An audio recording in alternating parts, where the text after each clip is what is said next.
dueling box view of some of the assets that are involved in recovery operations today. The Integrity, cabin configured, all crew suited and seated. Houston, copies. That confirmation from Reed Wiseman aboard Integrity as you see the assets being deployed to the splashdown zone. At the time of splashdown, we expect the John P. Murtha to be about 5 miles away from Integrity, keeping a safe distance until we are sure that the vehicle is in the water and upright, and that it is in a good configuration system-wide for the recovery teams to begin to approach the vehicle to erect that inflatable raft. 2 minutes to CM RCS warm-up hot fire. We're ready. That call from spacecraft communicator Jackie Mahaffey indicating that we're 2 minutes away from a quick burst of the reaction control system. Thrusters, that will be a hot fire test prior to the separation of the crew module from the service module. The European service module has performed flawlessly throughout this flight. Everything, all the burns that had been prescribed for that service module have been executed on time and without a problem. There is the European flight control room that has overseen the manufacturing, the design of the European service module. They deserve quite a bit of credit on this mission for not only propelling the Integrity and its astronauts toward the moon, but also conducting the fine-tuning of its trajectory to bring it to this point where we are dead spot on down the middle of the corridor trajectory-wise to bring Integrity down for its splashdown in the Pacific just 44 minutes from now.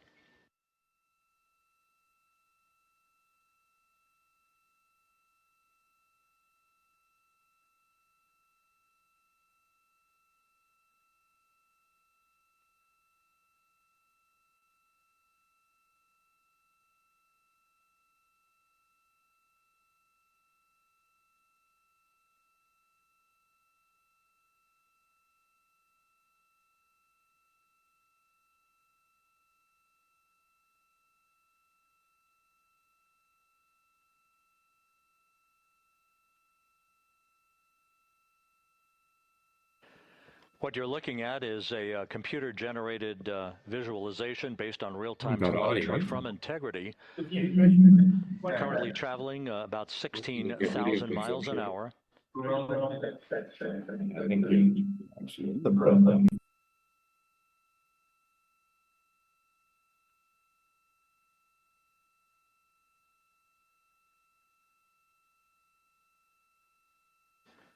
Integrity traveling about 16,000 miles an hour. For the prop cautions, we're taking a look. Copy that. Now just about 5,100 miles from Earth. Splashdown scheduled 43 minutes from now. We're just 9.5 minutes away from the crew module service module separation.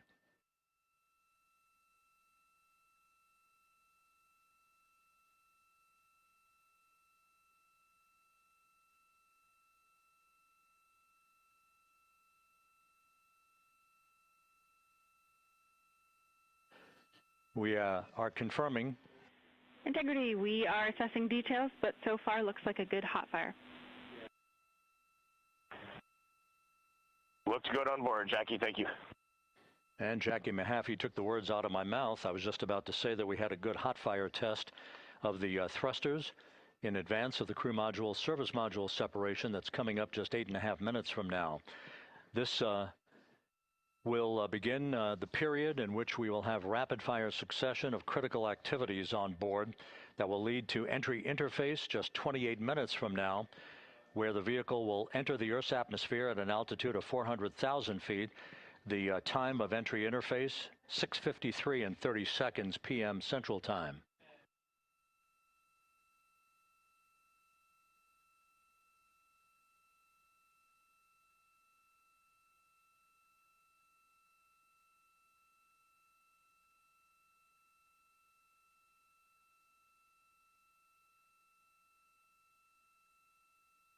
Say failure to start video camera, please.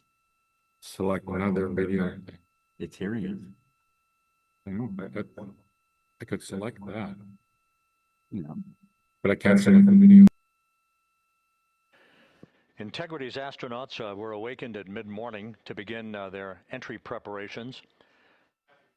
And propulsion officer now reports a good hot fire test in preparation for the crew module service module separation.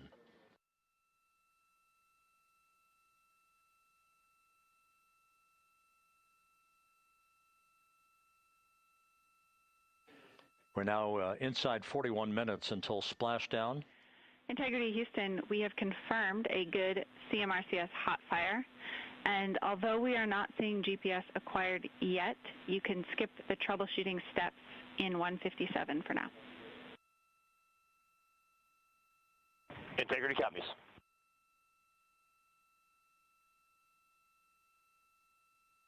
That GPS discussion indicating that we will be acquiring navigational data for Integrity through the Global Positioning System equipment on board. We just don't have it yet, but we will.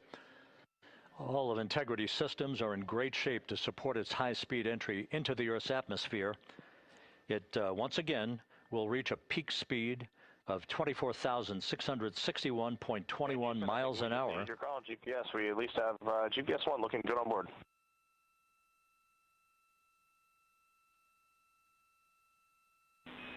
We are confirming.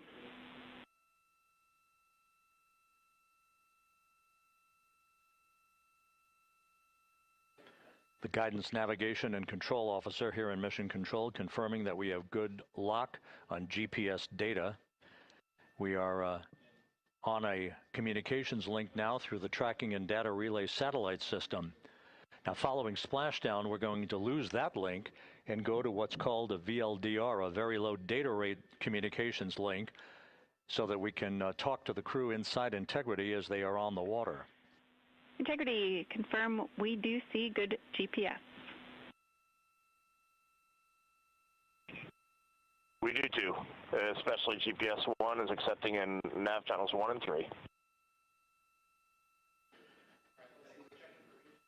That GPS data is basically telling Integrity's onboard computers its position relative to the Earth, but its trajectory and its orientation according to flight dynamics and the guidance, navigation, and control officer is spot on. We have now armed the pyros for the crew module service module separation coming up less than 5 minutes from now.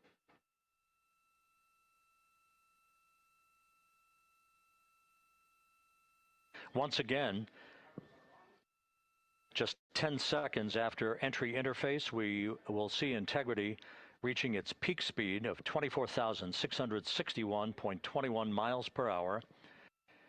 That will be just seconds before we begin a 6-minute blackout period. Integrity Houston, your vehicle is in a good config for CM-SM SEP and go for CM raise. Houston, we see the same on board and copy go for CM raise.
Oh, thank you. Yeah, we need that.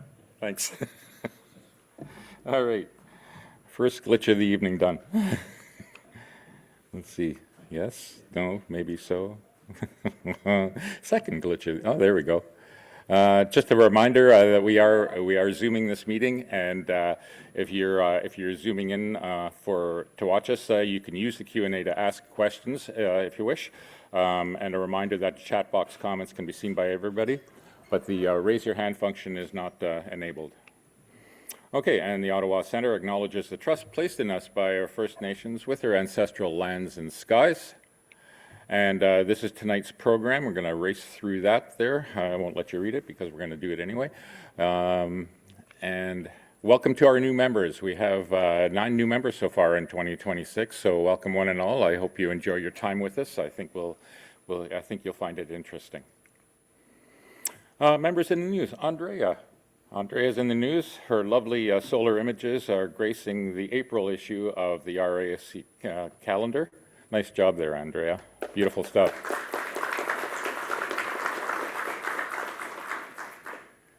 All right, Ottawa skies. Dave isn't with us this evening, so I'm going to race through this. Here's our calendar. We have new moon coming up next Friday, a week from tonight, on the 17th. And a special note here, there is a comet, Pan-STARRS comet that actually this gentleman, Dan Bartlett, photographed just a few days ago. This is check the visibility in our location there. It is visible early in the morning, shortly before the sky starts to brighten up with the morning dawn light. It'll be in the east, but it'll be low on the above the horizon there. We're looking at probably within 5 degrees before the start of dawn light. So it is supposedly around visual magnitude, but that may be a bit of a challenge with the increasing light of dawn. But if you're out there, if you're sleepless and you want to check it out, looks like it could be a good one. It's certainly a beautiful image of it. Okay, we have the Lyrids meteor shower coming up on April the 22nd, 23rd. Best viewing is after midnight, as it is with most meteor showers. And, oh, look at that. Look at the sun times there. The days are getting longer. Unfortunately, the nights are getting shorter, which means we'll probably now start getting clear skies after winter. If I'm a little pessimistic about winter there, you'll understand.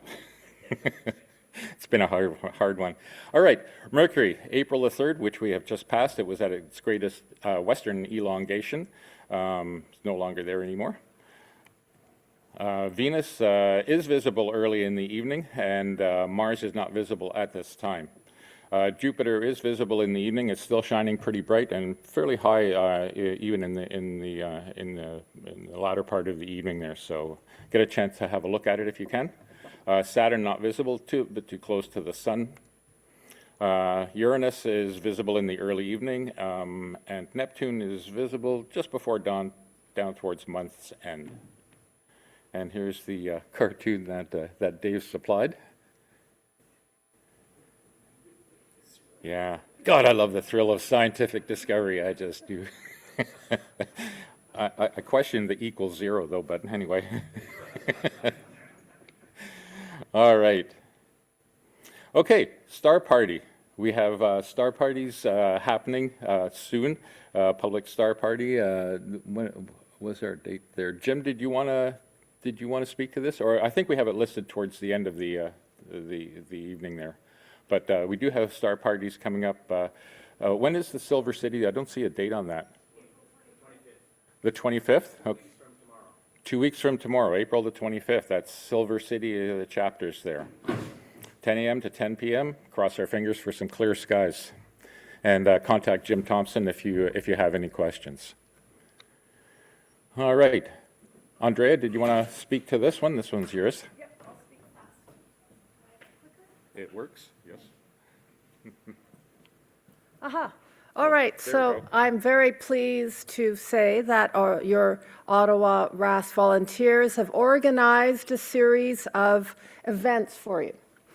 We are calling it the New Member Orientation Series. You don't have to be a new member, but we're going to ask you to mark your date for these events. The first one, of course, is Astronomy Day that we just saw the slide.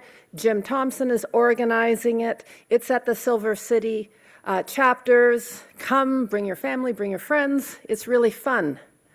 Also on that day, we are going to do a telescope workshop. If you are a new member, you have a telescope, you don't know how to use it, bring it. We'll set it up. Help you set it up. We'll align your finder scope. There'll be a lot of people there. I'm going to send a reminder out. You do have to register and tell me a little bit about your telescope so we make sure we have the right people on hand. Yes, Mick? Well, ideally, but there's always people that show, this is for our members for sure. I want you to register and you will be our priority. There tends to be random people showing up at Astronomy Day that we help regardless. But if you are a member, sign up and we will definitely make sure you are all set up. May 1st, at the next monthly meeting, I'm doing a presentation on Introduction to Astrophotography. If you wanted to dip your toes into this, come along and I'm going to give you some basic guidelines. Rick, of course, always volunteers his time. He has volunteered a few other people like you, Paul, and some other people to help him with a daytime FLO tour. I really found it helpful my first time going to the Fred Lossing Observatory during the day and getting to see where everything was, figuring out where to park, where everything is. So strongly encourage you to come to that during the day. There might be Timbits, I hear. In addition, our first public, yes, sir. I got an email saying that there's going to be something at the float tomorrow night. Yes, so that was something that Rick, another day that he organized all on his own. He also sent another email saying he might already have enough people signed up for formal training, but yes, he is going to do Star Master training, and you can contact him directly, flo@ottawaras.ca. Deepinder has given us the dates. The first public star party, this is where our group sets up telescopes and we invite the members to come, is May 8th. So there'll be more information coming, but we invite all new members to come to the star party, get to meet everybody. Again, we can help you set up your telescope. It's really a fun time. And then also, there will be FLO star parties, and these are member-only star parties. And of course, we're looking at the date of May 17 or 19th, and that would be a great time, weather permitting, to come again and meet everybody and learn how you can take advantage of your membership. So I have sent already an email. There will be more follow-up emails. We're also working on some resources for people to learn about light pollution. I know Bernie and Chetna just did a whole conference with the national group, so stand by for more information about that as well. So, and good luck, Artemis. Thank you. All right. Artemis 2 splashdown. We're about 26 minutes away, so Boyan, your go there. Hopefully we won't interrupt you too seriously there. Boyan's going to talk about remote observation, and I think this man's got it figured out, especially after the winter we've had. Here you go, sir. Take it away.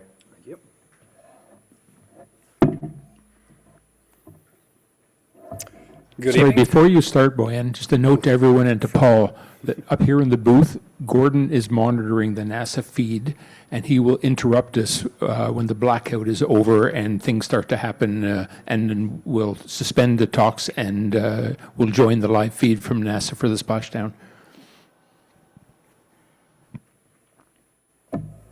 Good evening, everyone. My name is Boyan, and this is a picture that I took at Starfront. So I'm going to be talking to you about how I went from being a visual-only observer who only uses his eyes at the eyepiece to taking pictures like this from a telescope that's across the continent.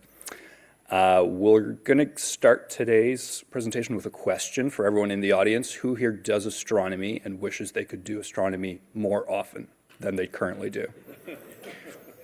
For everyone online, basically everyone put their hand up. You probably put your hand up too. So how do we accomplish this? A quick tidbit on who I am. My struggles with being a visual-only observer guy why I didn't initially want to do this, to be honest. Electronically assisted astronomy is when you use a camera in your telescope and then you look through the telescope with what the camera is seeing. Initial attempts at how I failed to do this here in Ottawa or around Ottawa, and how my gear ended up down in Texas, and that was the solution that I went with. And then I'll tell you about the workflows that I do for live viewing, because that's mainly what I do, but my friend does imaging, and how you can accomplish this with some money as well. This is a dated picture of me with my first telescope 18 years ago. Who am I? Been doing visual observing since 2007, exclusively solar and planetary, but I also use night vision astronomy. I gave a presentation on that last year perhaps, so using a night vision device in the telescope to view through it. And what's important to me is I already sit at a computer for 40 hours a week. I was not keen on doing more computer stuff, but that's the reality of what we have to do. So what are the challenges with visual observing? It's cold outside. It's too warm outside. You can't see what you want to see from the backyard, mainly obstructions, trees, houses, whatever. It's a work day. It's dark at like 9:30 p.m. I'm in bed by 10. Those two things don't work usually. I'm tired. There's mosquitoes. I'm only joking slightly, but some of these things do genuinely work against us. So I don't have room for a permanent setup at home, so I would have to drag anything I want out whenever I want to use it. That detracts from the ease of use. And just genuinely in Ottawa, it's cloudy all the time. And yeah, don't have the time.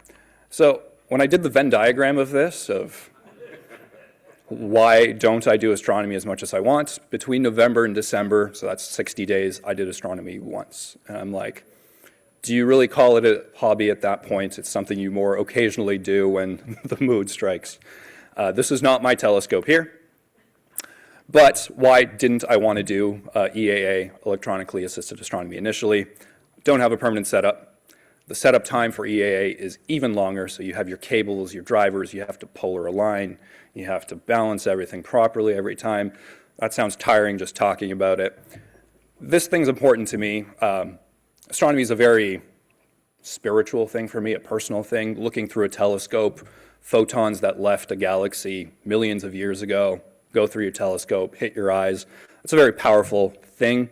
When you put a computer screen in front of that, kind of detracts from it, but it's a compromise because I'm already at a computer 40 hours a week, so didn't want to do that more. But another thing was EAA. If I can't do visual very often in Ottawa, I definitely can't do EAA that often either. And if I really want to do visual, this would detract from the amount of times I could do visual astronomy. And that part's important too. I'll talk about that. So I want to do astronomy more often. We all do. I don't really want to do it on the computer, but if it gets me observing more often, I would consider that a win. So in Ottawa, I'm limited by weather, location, and again, there's a fixed amount of clear nights in Ottawa, and if I really want to do visual, EAA would cut into that limited time already.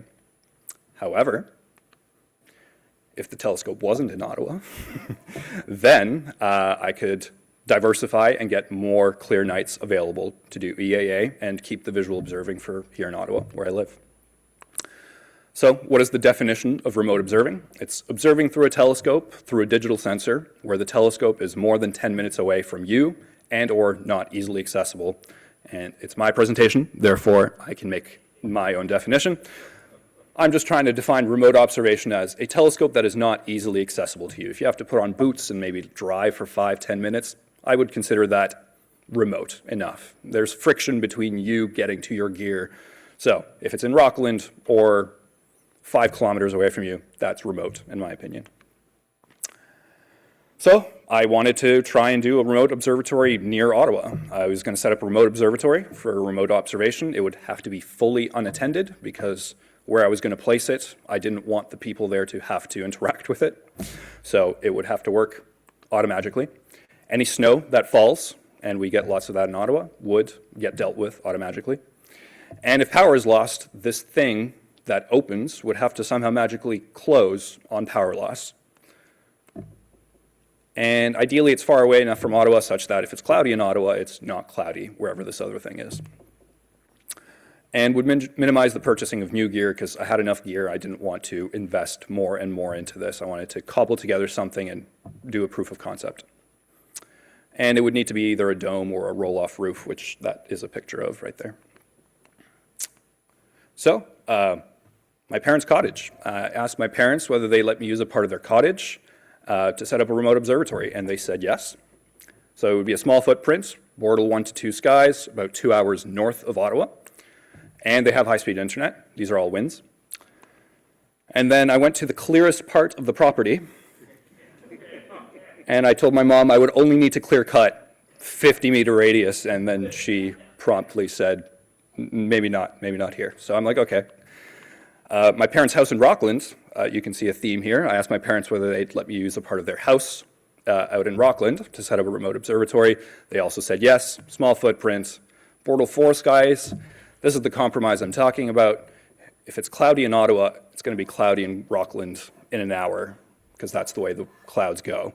So yes, I could get a remote observatory, but functionally it's still in Ottawa, it's still cloudy, I'm not winning.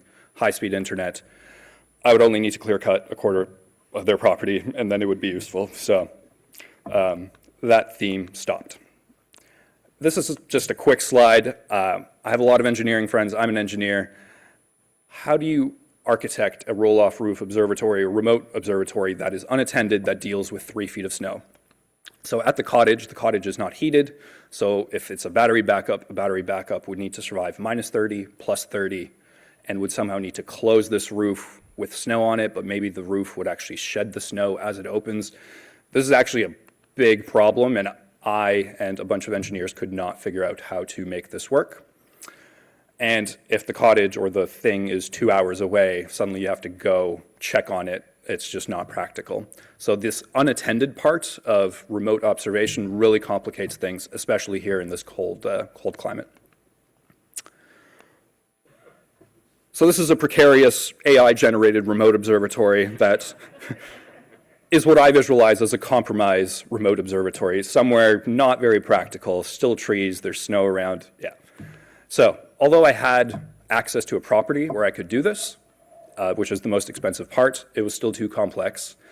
It was too close to Ottawa anyways, which means even if I built it, it would still be cloudy, and I've achieved nothing or not enough to gain anything. Significant investment, but still battling tree coverage, weather, extreme temps, and engineering challenges, aka snow. So there's all the ways I couldn't make it work. Thanks for coming to my talk, and let's enjoy the Artemis splashdown. No, we have 15 minutes, so let me see what I can do. So what is the solution, and what is Starfront?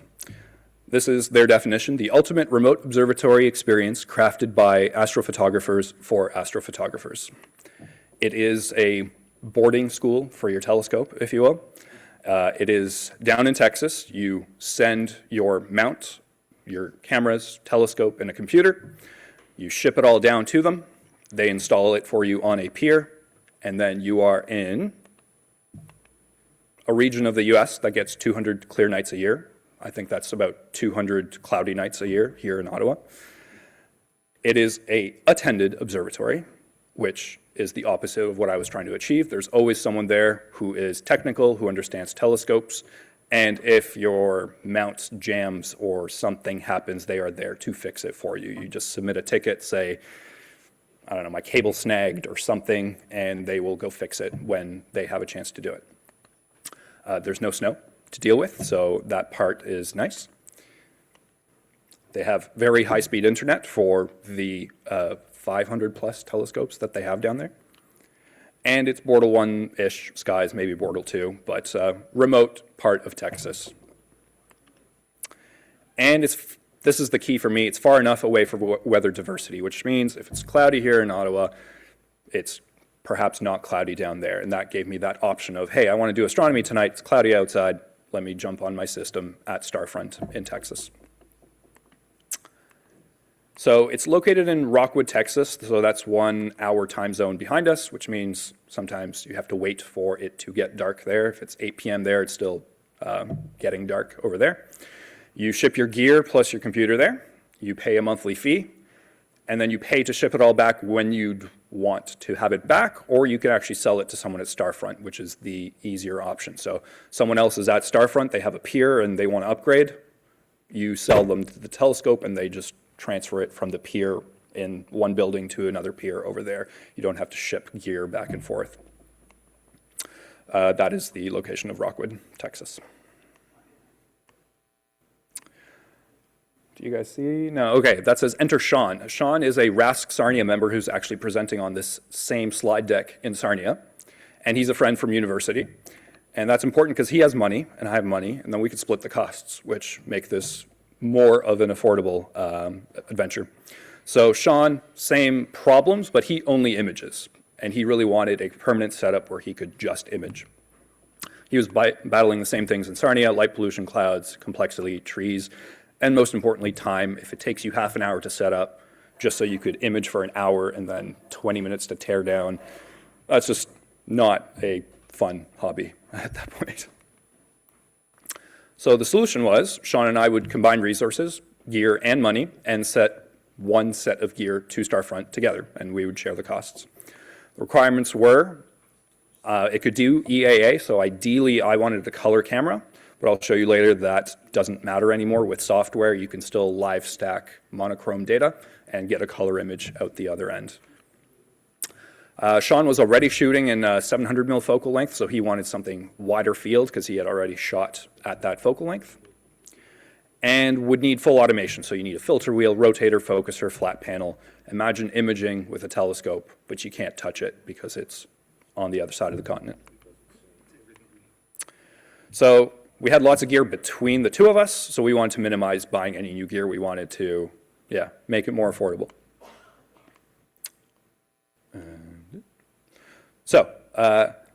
Usually I put pricing at the very end, so the sticker shock is at the end for you, but what you send down is actually dictated by the price, obviously, and that's something called the swing diameter, which is behind the green bar.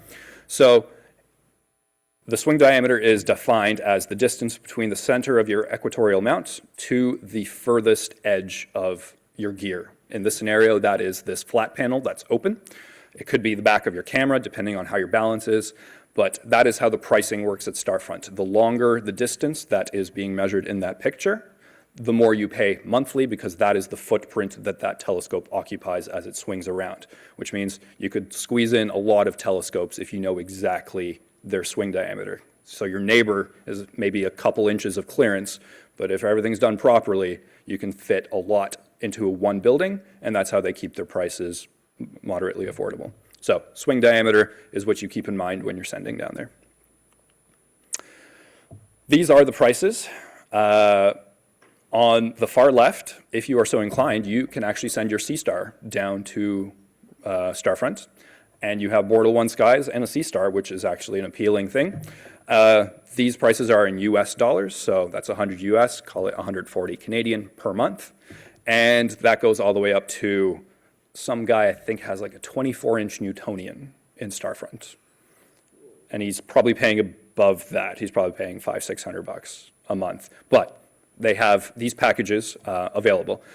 Sean and I are at the light pier, so that's the 200 US, and that's about 280 Canadian after conversion per month. Those are the swing diameters, yes. So remember how I said... It's a good time to interrupt just with an update. Perfect. Artemis, no, you're not stopping yet. Artemis has just entered the atmosphere and gone into blackout at the last 6 minutes. So we will be ready in about 5 minutes to live stream and hear them come out of blackout. Noted. So remember how I said we really didn't want to buy any new gear because we wanted to save costs? Yeah, Sean ignored all of that and bought a new scope, new rotator, filters, filter wheel, everything basically except the mount he bought brand new. What we tried to do is I sent him a Explore Scientific 100mm scope. It's a triplet, good for imaging, and he was getting some vignetting or some aberrations on the side, and he's like, listen, Boyan, if we're going to send this down to Texas and spend all this money, like, I don't want to be compromising on quality. So Sean bought a new scope, rotator, the whole shebang. So In no particular order, not pictured, there's a Astronomy Daddy flat panel, there's a Pegasus rotator, there's a filter wheel with a full spectrum of 5 nanometer Astrodon filters.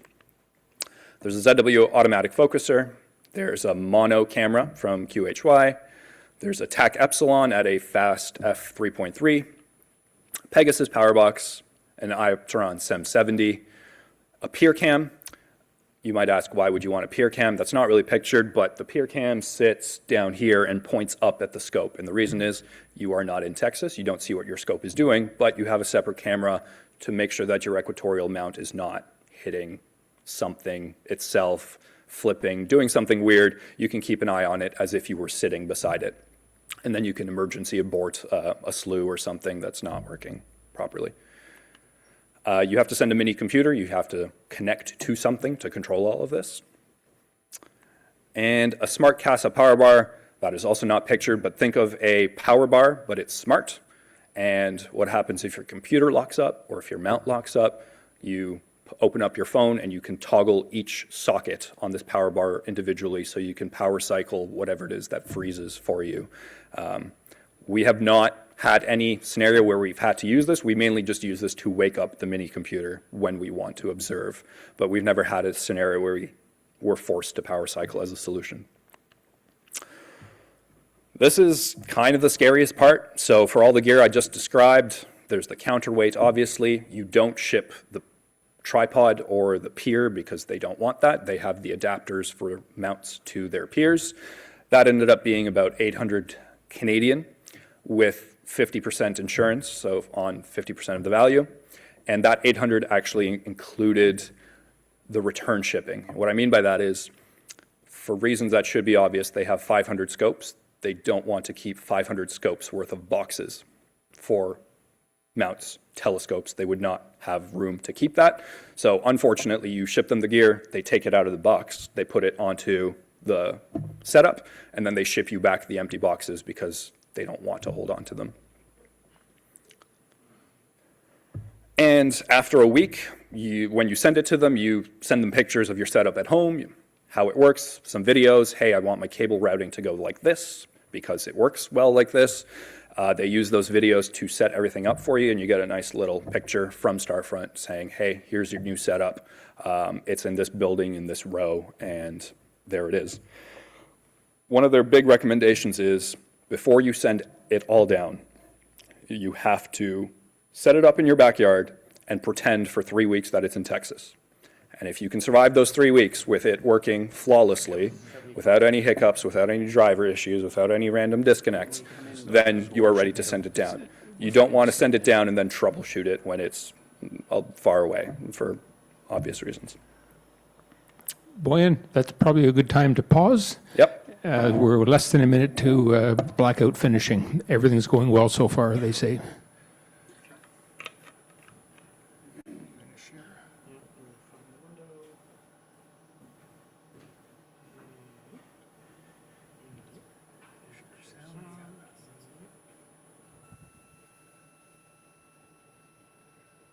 We are now processing data from Integrity.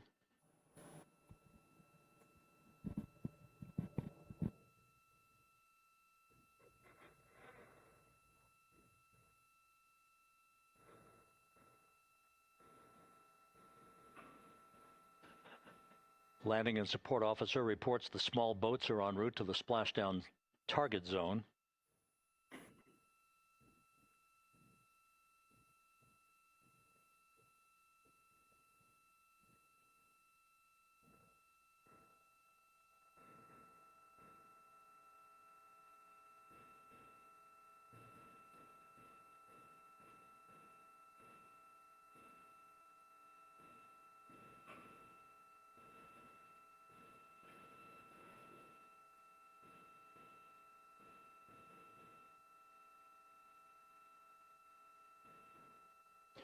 Passing through 150,000 feet, our trajectory is perfect.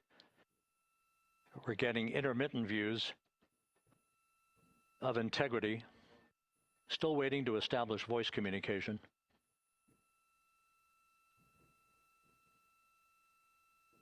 Integrity, Houston, comm check, post blackout.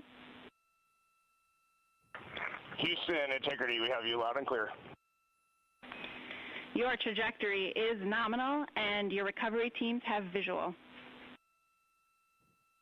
Guidance looks good. No action for the enabled internal camera controller fail. Big cheers from the viewing room here in Mission Control as voice communication reestablished with Commander Reed Wiseman. For America and a waiting world, Integrity is 5.5 minutes away from coming home.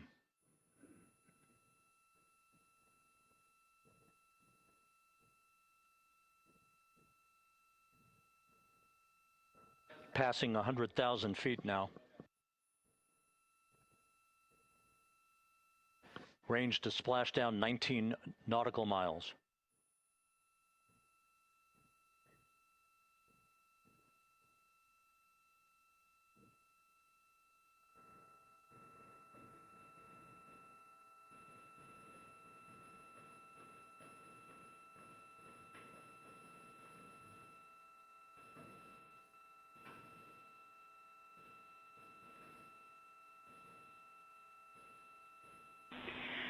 Integrity impact to the camera controller fail is no Cab 1 views of the chutes.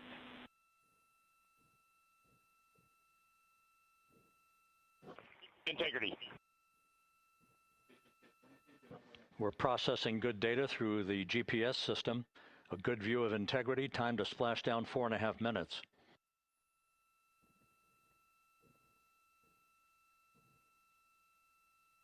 And a view of Integrity from the WB-57. We're at 50,000 feet.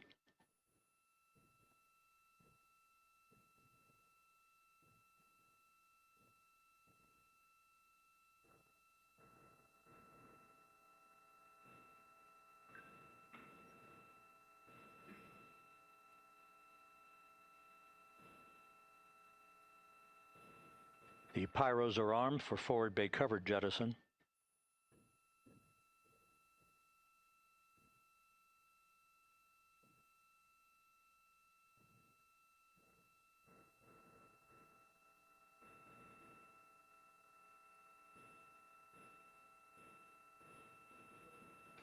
And there go the first series of parachutes, and we're on drogues. And Houston, we're visual 2 drogues out the window. Has sort of changed over the past 24 hours. As we're leading up to today, we've been building up with excitement. And next up, the deployment of pilot parachutes that will pull the main chutes out. Time to splash down 3 minutes and 10 seconds.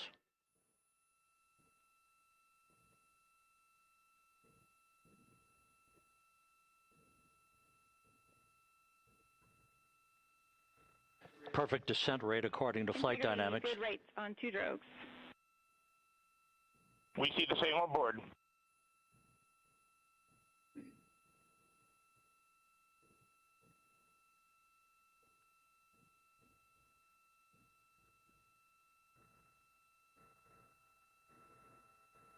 Passing through 10,000 feet, still on drogues.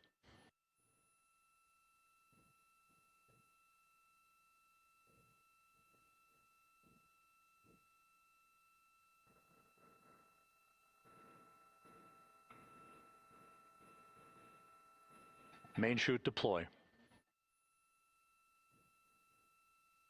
We're at 5,000 feet.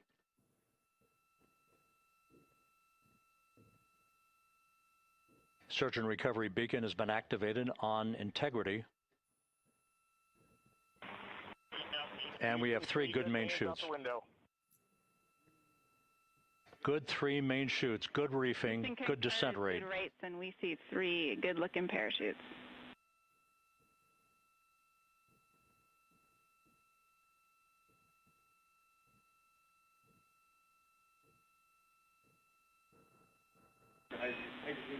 Integrity, cabin pressure indicates no need for hydrazine checks. Integrity copies. This is a perfect descent for Integrity. Its crew sounding hale and hearty on board. Time to splash down 1 minute, 15 seconds.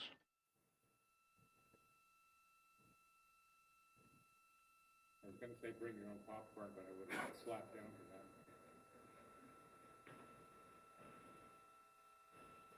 Integrity about to complete a journey spanning 694,481 miles from its launch from the Kennedy Space Center back on April 1st, and a trip around the moon.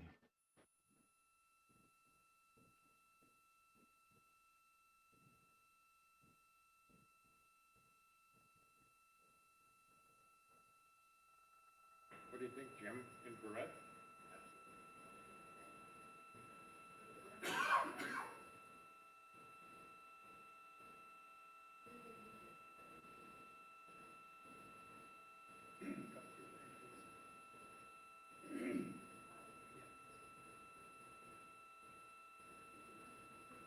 Passing through 1,000 feet.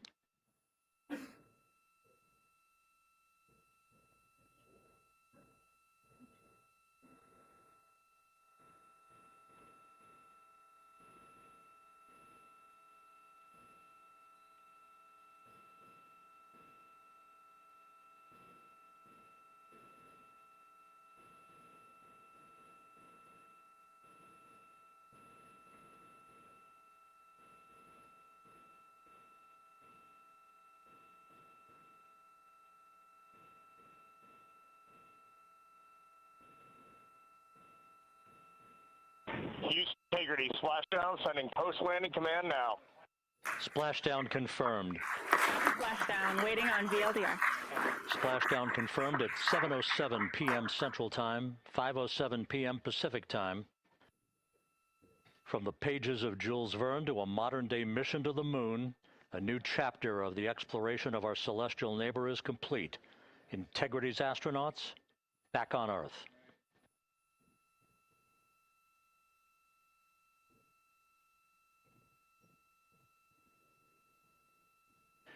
And the landing and support officer reports the vehicle is stable 1. We still will be deploying the crew module uprighting system to maintain that orientation. A perfect bullseye splashdown for Integrity and its 4 astronauts.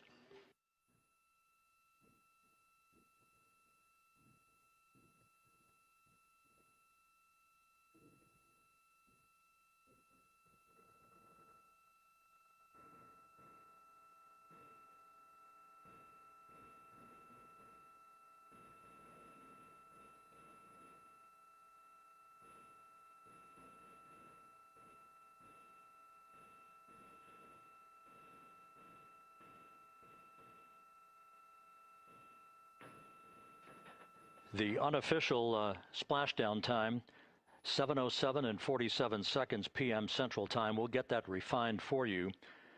That would put the end of the mission at a mission elapsed time of 9 days, 1 hour, 31 minutes, 35 seconds.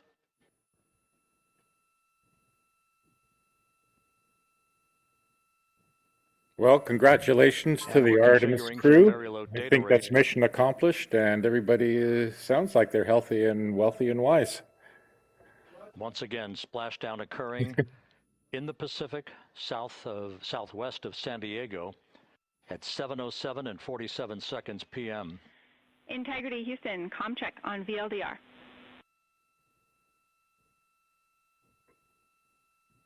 Houston, we have you loud and clear on VLDR. How us? We have you the same. We'll meet you over in post-landing. Perfect communications established. A journey. We are stable 1, 4 green crew members. All right. Houston copies all. Okay, Chris, I think we can probably swing back. Green crew members, that is not their complexion. That is...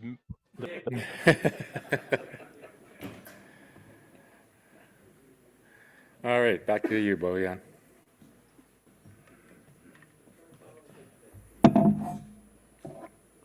Well, that was the coolest interruption to a presentation ever. For astronauts coming back from lunar orbit. So where were we? We were at how does the IT work? So you need to connect to something. So what's going on here? This is my computer at home. This is the computer at Starfront. And for myself, I set up a VPN. So that's a virtual private network that connects two computers on different networks as if they were on a local network.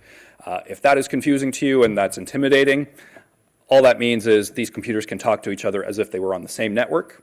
And I've set up my own because I enjoy doing that type of stuff. But if you're not technical, you can just do something called Tailscale or TeamViewer, and all those things accomplish the same thing that lets you connect to this computer regardless of where it is, as long as it's connected to the internet. So I use WireGuard, Sean uses Tailscale, accomplishes the same thing. The internet speeds, I took the speed test last week. Again, if those don't mean anything to you, that is very fast internet, and that lets you bring back pictures from the remote computer functionally as if it was on the local network. So one of our frames that comes off the camera is 50 megabytes. It comes back in like a second. It's not a meaningful amount of time at all. And then I connect to remote desktop, but if you've ever used a mini PC or a separate PC on your network, you can run your SMB or network share, so you're connecting to that remote PC and you can just see the files on it and copy files off as if it was local.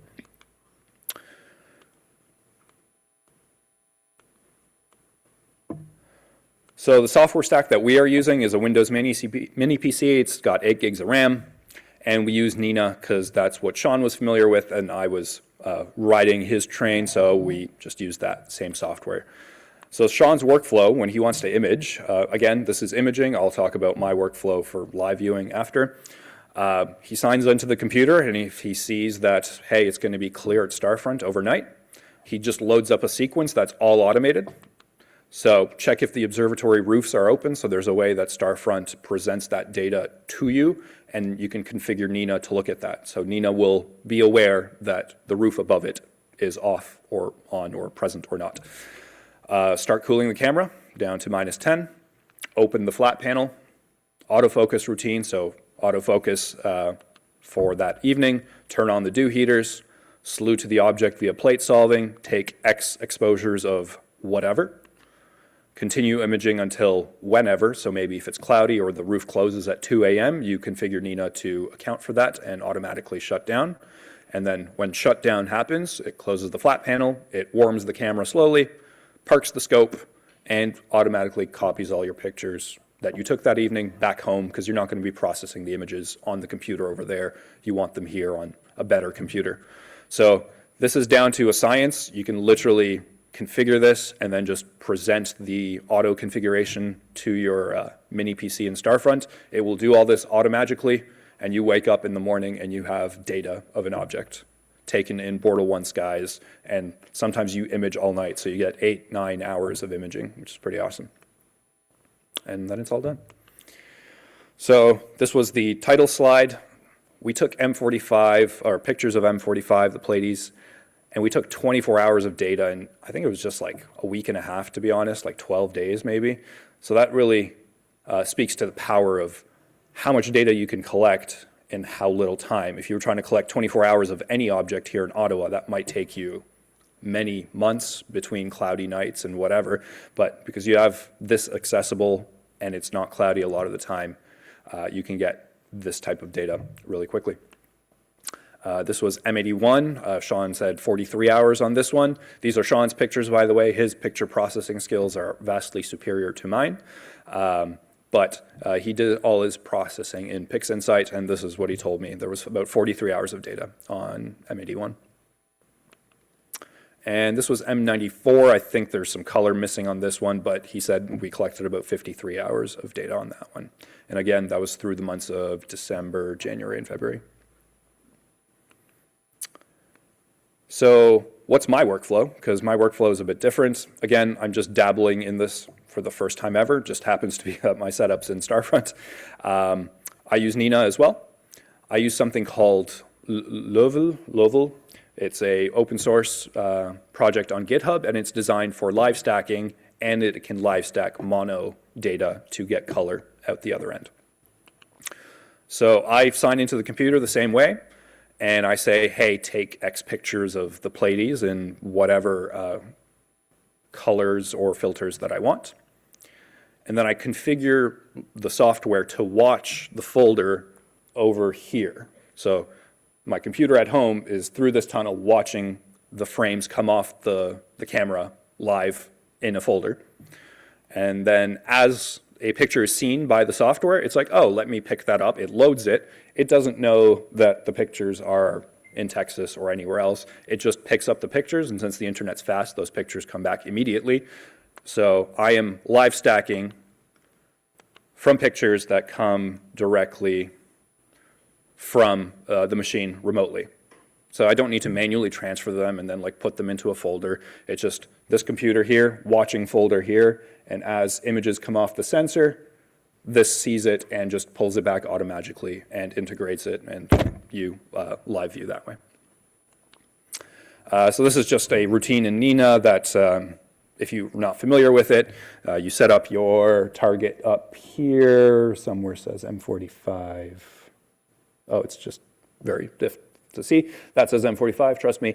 And then I learned that you maybe want to expose LRGB once very quickly so that you can get a sense of color, and then you go back to the color filters and do more iterations. So that's what I did here. I did LRGB, and then I did LRGB, but 3 times just to collect more data. So in the meantime, while you're collecting more data, you're playing with all the sliders locally.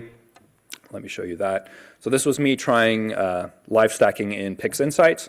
I got the trial version just to try out. So this was a pretty good result after just doing the same thing I just described. So you tell PixInsight that, hey, my red frames, my green frames, and my blue frames are in this folder. You, PixInsight, look at this folder, and it's smart enough to be like, oh, this is a red frame. I will treat this as a red channel, and then it will integrate it. The colors are a bit messy here. I don't know why, but this was just me playing with it, and this is just sharing my workflow. This is the software that I spoke about. This one's GPU accelerated, so it's vastly faster, so it runs on your video card as opposed to on your CPU. What that just means is I can process and stack 1,000 frames in 10 seconds, whereas opposed to PixInsight, it would take like hours to do that. So it's just vastly faster. So this was M45, and the sliders are very simple. You just get background, brightness, stretch, gradient, saturation, tint, denoise. But this is basically what I can see on any given night of the Pleiades after 89 frames. That's what that says right there. So that is 89 frames, about 445 minutes of exposures, and it just keeps stacking and getting better and better. Remember how I told you you want to see what your telescope is doing, so that's the view from our peer cam. In case something goes awry, you can make sure that your telescope is pointing at the thing that you really hope that it's pointing at. We've never had an issue with this, but because once your gear is dialed in, it's kind of acting reproducibly. So, lessons learned. It was not as smooth as I make it out to be, but that's mainly because of issues with the gear. Do you have a telescope setup that works really well only if you occasionally have to jiggle the USB cable while standing on one foot, while facing north, and have one eye closed, and guiding is rock solid? Then this solution is not for you. This is difficult to deal with your telescope in your backyard. If it's in Texas, you don't want to be submitting tickets every couple of days being like, hey, Starfront, could you jiggle the USB cable on my telescope to fix the thing? Trust me, it'll work really well. They give free tech support for something like that. So, hey, jiggle the USB cable on my telescope, that is free. If you need to do this 20 times in a week, they might start asking questions. So if you have a setup that works in this broken way, it would be best to fix that before you send it down. We live in a digital world, so you can have the best mechanical thing, but if your software is terrible, then the experience is absolutely miserable. So I won't tell you again what brand rotator and power box we used, but you can go back and check. The drivers got corrupted after a Windows update. I don't know why or how. I personally spent 10 hours of my life trying to reinstall drivers on a box that's in Texas. And if there's one thing worse than fixing drivers on your mini PC here in Ottawa, it's fixing it on your mini PC that's in Texas. After a while, software support from this company just stopped answering, and then their last recommendation was reinstall Windows on the PC, which is how I fixed computers when I was 6 years old in the 90s. It's not how you fix computers in 2025, 26. But this is a silver lining, so the Starfront staff were like, hey, Ticket, please reinstall Windows on our computer, and they pulled it out of rotation the next day, reinstalled Windows, fresh copy, they installed the remote access software, and they're like, hey, it's plugged back in, and 3 days later, we were back with a fresh instance of Windows, reinstalled everything, and it worked fine after that. But this is something you have to be mindful of. So for me, this opened up a whole new dimension of astronomy. I've never been cozy indoors doing astronomy. I've been outside in the elements. So it'd be really fun to just sit down, grab a real star atlas with ink on it that's been printed, novel concept, and I would just read a book about astronomy or like read a star atlas about M45, things that I don't usually get to do. So, and then I'd look up every couple minutes and a new frame comes in. So it's a whole new way of observing. And again, I keep trying to cut out a bit of the screen time and go back to basics. Question, how do you take darks? You can close your flat panel if you have one, and you switch to a narrowband filter and you wait for a night that's cloudy and the roof is closed. So that's one option. That gets you pretty close. Or every full moon, they have a sign-up sheet and you say, hey, please put the cap of my telescope on. And the staff there will go through all 100 or 200 telescopes. They will put your dust cap on for those 2-3 days around the full moon when you're not imaging anyway, and then you can take your darks in that scenario. And then they take the dust cap off. What if a tornado hits Starfront and your expensive gear is taken out? Some home insurance policies allow you to cover your photography gear, even if it's not at home, at a cottage, or hosted here. So Sean looked into this, and he is covered by his homeowner's insurance for his photography gear over in Texas. The people who work there are astronomers, which means you can say, hey, my rotator's not working. Could you take it apart and reseat the filters or reseat the cables on the power box or whatever it is that you normally do to troubleshoot your stuff? They can do that for you, but they are limited in time. There's only like 2 or 3 people on staff and 500-ish telescopes, so ideally you don't want to leverage that too much. You want to send a complete package that works. There's a Discord community that's super helpful, so people are always sharing ideas, tips, tricks, and community data collection. I didn't know this was a thing, but Sean told me about it. If you want to get more data for the Pleiades, you can go to another user's data that he has collected, and you can grab other data collected from other telescopes at Starfront. So you can combine data from various telescopes to make a mosaic or just get more detail, whichever you prefer, or at a different focal length as well. And we got bit by this one. My WireGuard tunnel was not working because of reasons I can't remember. Sean couldn't get in, so luckily we had a third way to get into our mini PC. So just have redundant ways to get into your mini PC in case something goes awry, because if you can't connect to your mini PC, you're not using this solution. So putting the costs back together, cost of the gear you want to send, sky's the limit. You can send whatever you like. Shipping, so it was about $750, $800 to get there, and then the empty boxes back were $100, $150. So the boxes went there, and then I think all the boxes went into the main telescope box, and then just one box came back to Ottawa, or Sarnia for Sean. Monthly cost for us is $280 Canadian. That does sound steep, but I'll hopefully convince you on the next slide it's not so bad. And then you have one of 2 options. You can, once you're bored of this setup, you can ship everything back home, and that's going to be about another $800. Or you find a buyer at Starfront. So, hey, I'm selling this telescope. Someone at Starfront buys it. The staff at Starfront walks over to your pier, takes your telescope, puts it on another pier. Problem solved. You don't have to deal with shipping. On-site support, these guys are awesome, very responsive. It's free for simple tasks such as this. and 50 hours for more complex collimation alignment. If you've got a special telescope that requires a lot of collimation for whatever reasons, they charge $50 an hour. They didn't charge us for that Windows reinstall. They must have spent at least an hour on that, but they were kind enough to not charge for that. So total cost, about $1,500 in shipping there and back, if you want to go with the option for back. And then it's about $280 a month or that much per year Canadian for however long you'd want it there. There is no minimum, so that is a factor.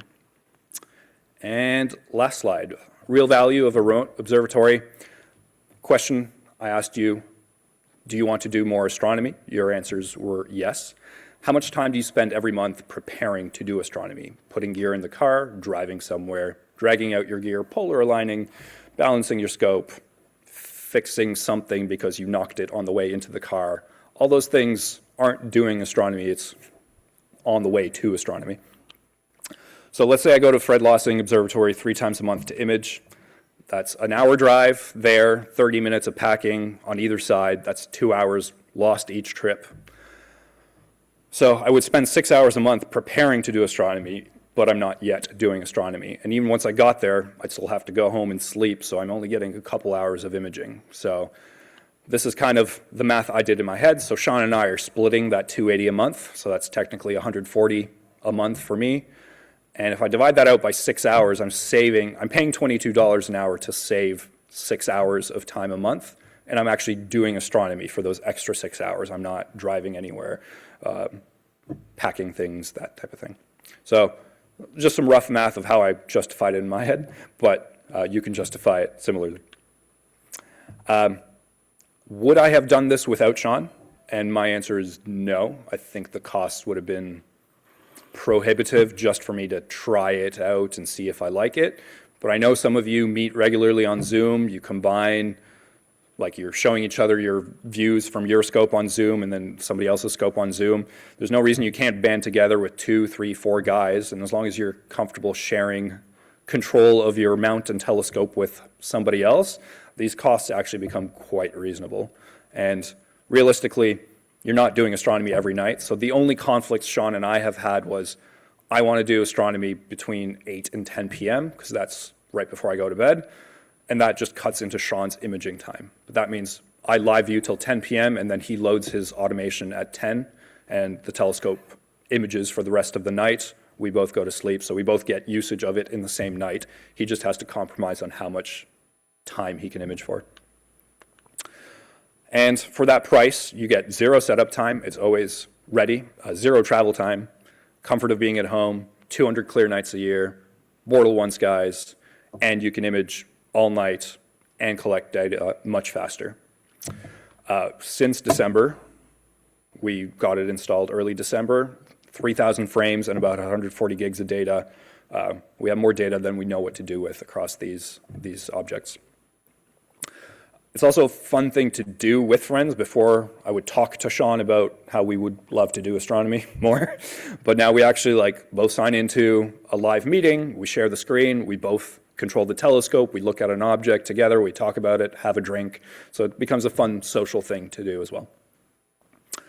The only thing you really have to compromise on, if he wants to shoot Pleiades and I want to shoot Andromeda, we flip a coin, but that's a minor inconvenience.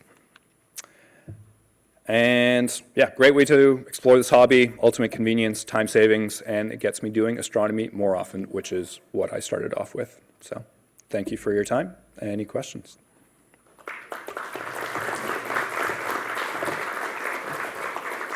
Brian, there's one question online in Zoom from Rick Wagner.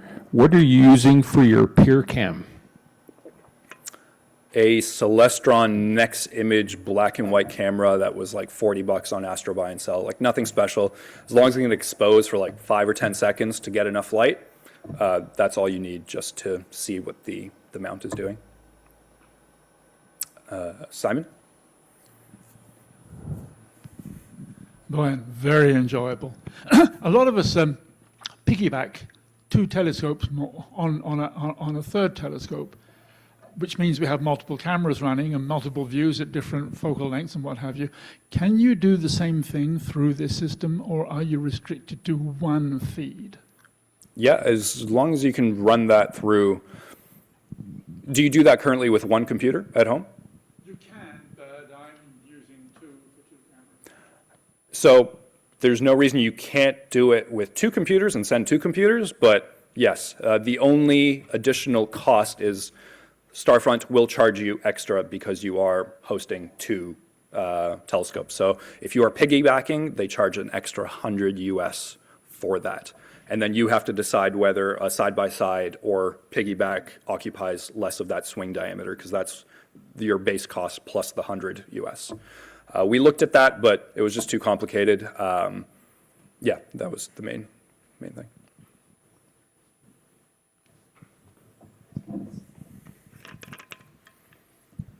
Thanks, Bern. I've got 3 questions, if I may. One is the community data, where do those live? Is that a service that's provided by Astrofront? Or? Yeah, you get a link from them once you're a member, aka you're paying the monthly fee, and then they give you access to that community data. Unlimited storage? Yeah, it's like a cloud storage thing. Yeah. Okay. Second one, why Windows? Why Windows? As a computer guy, why not Linux? That is more stable and would not need to be All those things, reinstalled. Yes, absolutely. Sean is more familiar with Windows. Does Nina run on Linux? Question mark. Yes, I see a nod. Then it would be mainly a limitation of the compromise part. So Sean's more comfortable with Windows. He wouldn't know what Linux is. So we went with the path of least resistance, basically. And we killed Windows updates, and we took images of the PC in its configured state such that if this happens again, we just deploy a new image, the base image, and it will work. Yeah, Yeah, well, don't worry, NASA screwed up the email on Artemis, so... Outlook, yeah. Yeah, an update. Third one, did you consider any other geographic realms? And I'm asking the question in terms of manipulating time zones and or getting access to skies, such as the vastly superior Southern Hemisphere. Is there a slight bias in that question? Absolutely not. Yeah, no. We did not. We were both unsure about whether this would work for us, and Starfront pricing does seem to be the most competitive. So yes, we're in the same northern sky that we get here, plus a bit more southern hemisphere, but we wanted to try this out. But yes, I'm aware, southern hemisphere available, other options, they are more expensive, and then shipping more expensive. And fourth one, if no one else is Go ahead. asking, would you consider or recommend considering that Rask Ottawa look at a community version? I was actually going to pitch that of a idea. subscription. Yeah. I mean, I'm sure we have enough gear within Rask to send down a Rask telescope that is accessible to members. You'd want wide field views, easier to track for tracking, but yeah, a small reflector like this with wide field views, probably a color camera, a dual band, tri-band filter, something like that. Not infeasible. I think highly recommended. Thank you. Okay, I think we've got time for one more. There you go. Yes, but simply if you're going to think of doing that with a bigger group, get a lesson of what happened with National. It can be a disaster. I understand. I was around for that disaster. Like, I think I would have perhaps pause if someone inexperienced opened up Nina and started slewing around and maybe hitting the pier because they're trying to slew to something beneath the horizon and they're not quite sure what's going on. So maybe even a Sea Star, that is the cheapest option, and sends down a Sea Star that is accessible to everyone. Something like that, but something perhaps simpler. Yeah. Yep. Thank you. Thank you very much.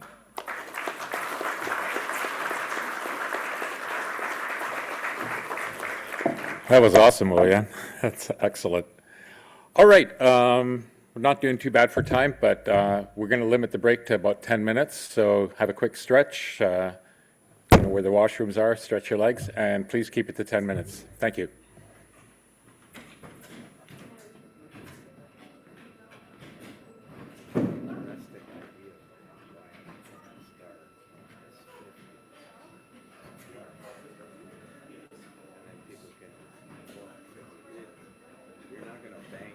Yeah, figure out the remote again.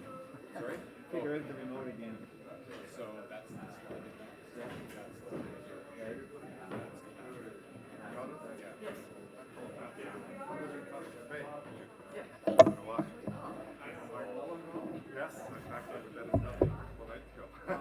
Just down the street. Yeah, that's what he said. Yeah, we tried to do some survey Wednesday night for cloud pavement. On Fire Street. So,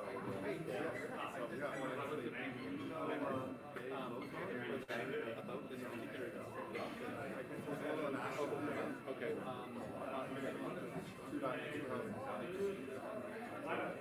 Yeah, anyway, so yeah, I heard that you were on there, so I've heard of it. I don't know anything.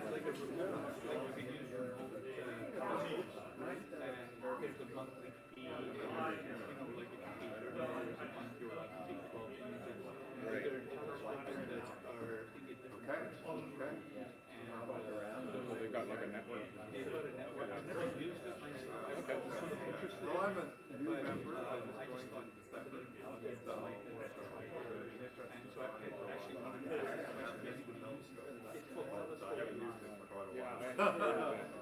I decided to try and join there.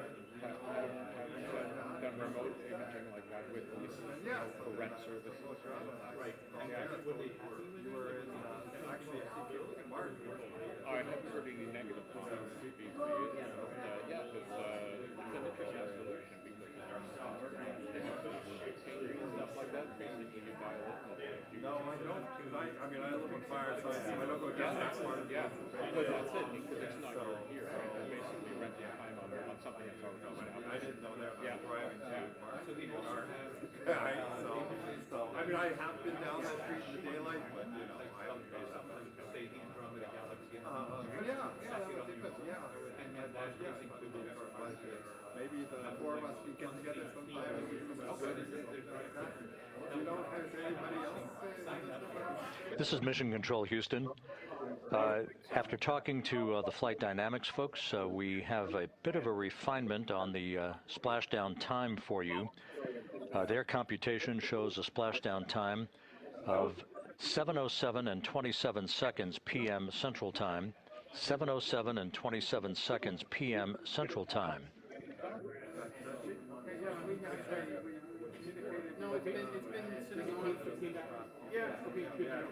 I reviewed it. That would equate to a mission elapsed time of 9 days, 1 hour, 32 minutes, and 15 seconds.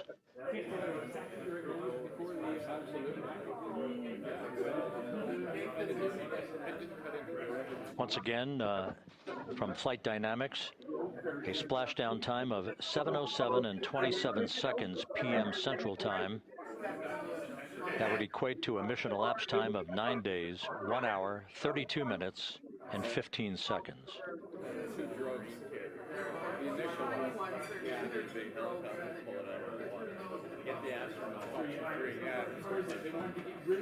Reports from the Pacific indicate that the recovery team, in communications with the crew aboard Integrity, that the crew remains in excellent shape as they await the approach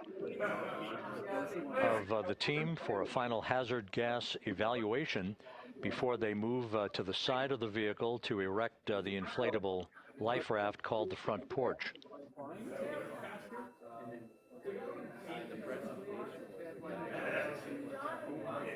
A hell of a deceleration, eh? Oh, yeah.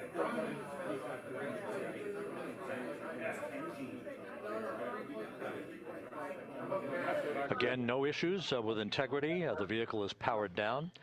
All of its systems are now safed. We have handed over mission authority to the Exploration Ground Systems folks in the Pacific, but we will not stand down and have the entry flight control team depart its positions until that inflatable raft, the front porch, is erected, the hatch open, and the crew having exited the vehicle. So that's the next step in the recovery process that will lead to the hoisting of the crew members. For 2 crew members for each helicopter, they'll be hoisted to a pair of Navy helicopters that will then fly a short distance back to the USS John P. Murtha. What you're looking at is one of the fast boats circling the vehicle to make a hazard assessment. When I was teaching, okay? So you're an observer on Earth, and I'm the moon, okay? So here's the man on the moon. Come this way a little bit more.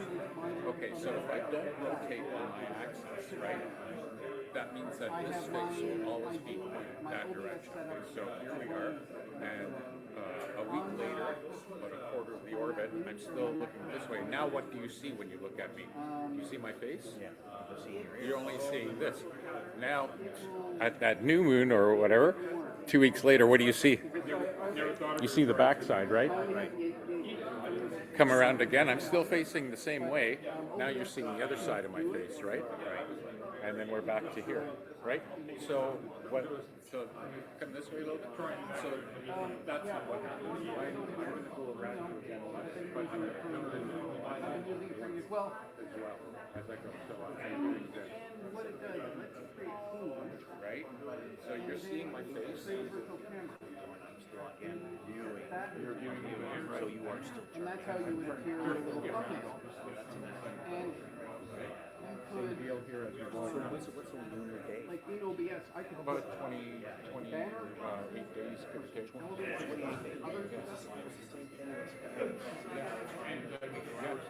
So this is a common thing with two major bodies when you have a good sized satellite and a planet obviously, they become gravitationally lost like that. This wasn't always the case when the moon was new and was coming faster and stuff like that. But due to things like tidal interactions and gravity, they become locked into space. And so this is, it's not just a fluke, it's just physics. It's like a settling, so it happened 20,000 years or a million years.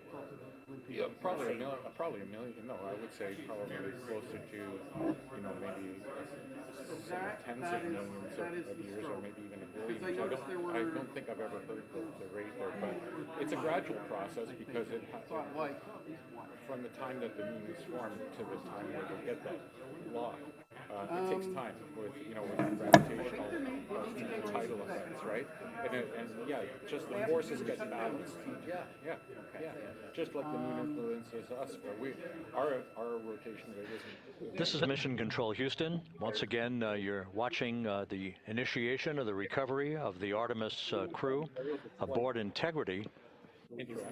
All of the Navy divers and the fast boats are now approaching the spacecraft after conducting a hazard assessment.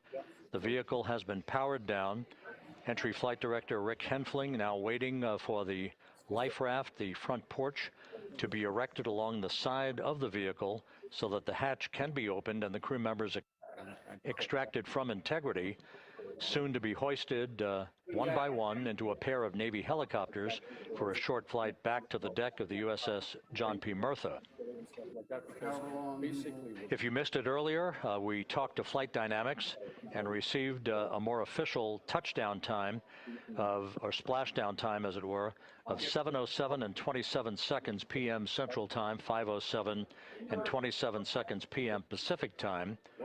That would equate to a mission elapsed time of 9 days, 1 hour, 32 minutes, and 15 seconds. It can, but it's a balancing act, right?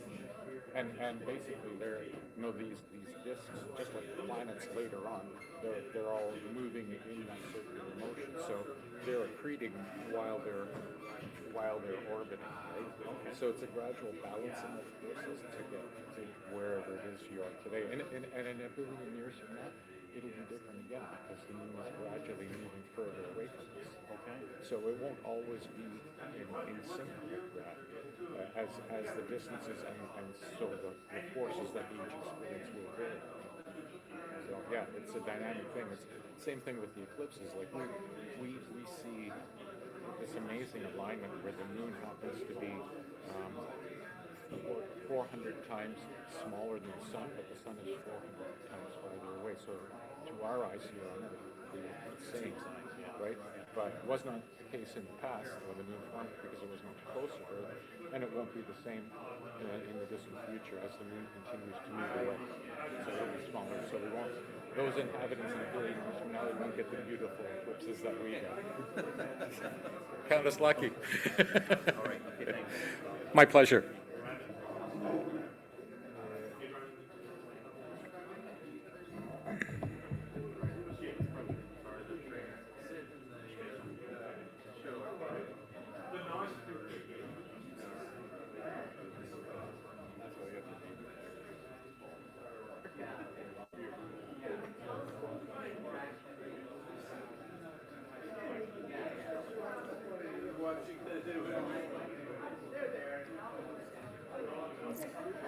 All right, folks, if I can have you take your seats again, we'll resume our meeting.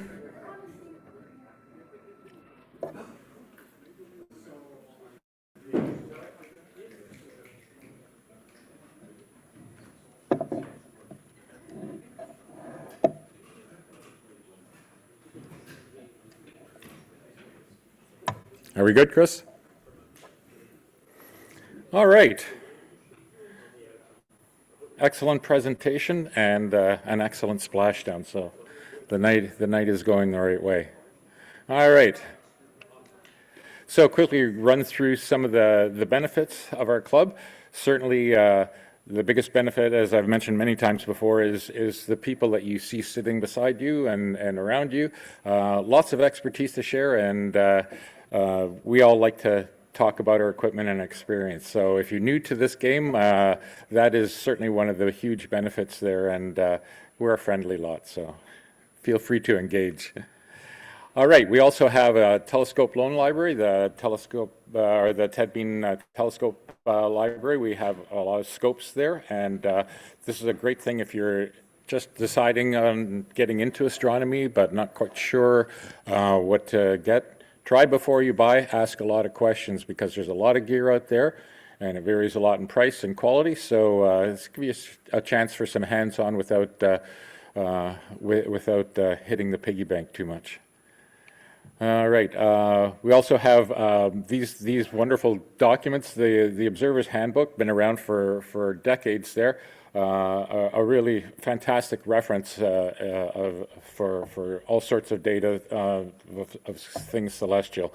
Also really great when you're in a location that doesn't have internet. So journal comes out, it's a bit more technical. This tends to be articles written by our members there, and some very good papers that come out of that, some very detailed and defined things. And we have our monthly astronotes that summarize what's going on in the month and what we've done in the club. All right, we also have the Discord server. This is for members only. Again, it's a platform for you to share thoughts and ideas and images. We have quite a few members on there. We also have 4 members, and this is a cool one. You get access to Astrospheric Pro, which is kind of like the clear sky charts, but on steroids. There's a lot of data there. Very useful for planning your sessions, for getting the latest data on your sky conditions. The Pro version is for outside folks. It's $66 a year, but you get that free by joining the RASC. All right. Membership costs there. You can see we have pricing for regular, as well as family and youth membership. All right, our next speaker is Paul Osmond. He's going to talk to us about the Wizard Nebula, the wonderful image that got him Image of the Year last year. A beautiful piece of work, and I'll let Paul have at it. Here you go, sir. Great, thank you. Good evening, everyone. So as Paul just mentioned, back in November, I was awarded the Image of the Year at our annual RAS dinner, and after that dinner there was a lot of people I was talking to, and they were asking me a lot about it. So how I did it, and why I did this versus that, how I got that color, things like that, right? So I started thinking that maybe put together a small presentation and bring it here. So this is it. So what you're looking at is the Wizard Nebula. It's a nebula that's in the constellation of Cepheus. And it's, forget the exact distance and things like that, but it's a big star forming region. This image is about just under 20 hours, and it's an SHO image done with a one-shot color camera. So, right, so next slide. Next, yep. So I'll start with how I approach my imaging. So there's no right or wrong, really. You know, there's many methodologies, many tools, and different ways to achieve the same result. You know, new tools and methodologies are coming along every day, and now we're in the age of AI and things like that. I expect within 2 years, we're going to be able to literally point a scope, press a button, go over to bid, come back, and there's a fully processed image there just waiting for you at the other end, right? So, assuming it doesn't cloud out or anything like that. So, and what you saw there in that image, what I'm going to go through now is basically kind of a snapshot in time of what my skill level is and what I did, what software I used, how I processed it, and you know, like I said, this time next year I might have a whole new way of doing things, right? So one of my big things that I stand by is garbage in, garbage out. Basically, so if you want to take good astro images, your acquisition phase is number one. That is your key element. It's the foundation to all good, you know, imaging and astrophotography.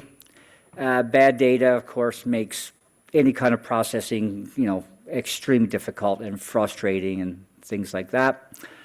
You want to hit the basics, you know, you good polar alignment, balancing, you know, you set up your guiding, got to get your, especially for high focal length, you got to get your guiding, you know, kind of nailed down good.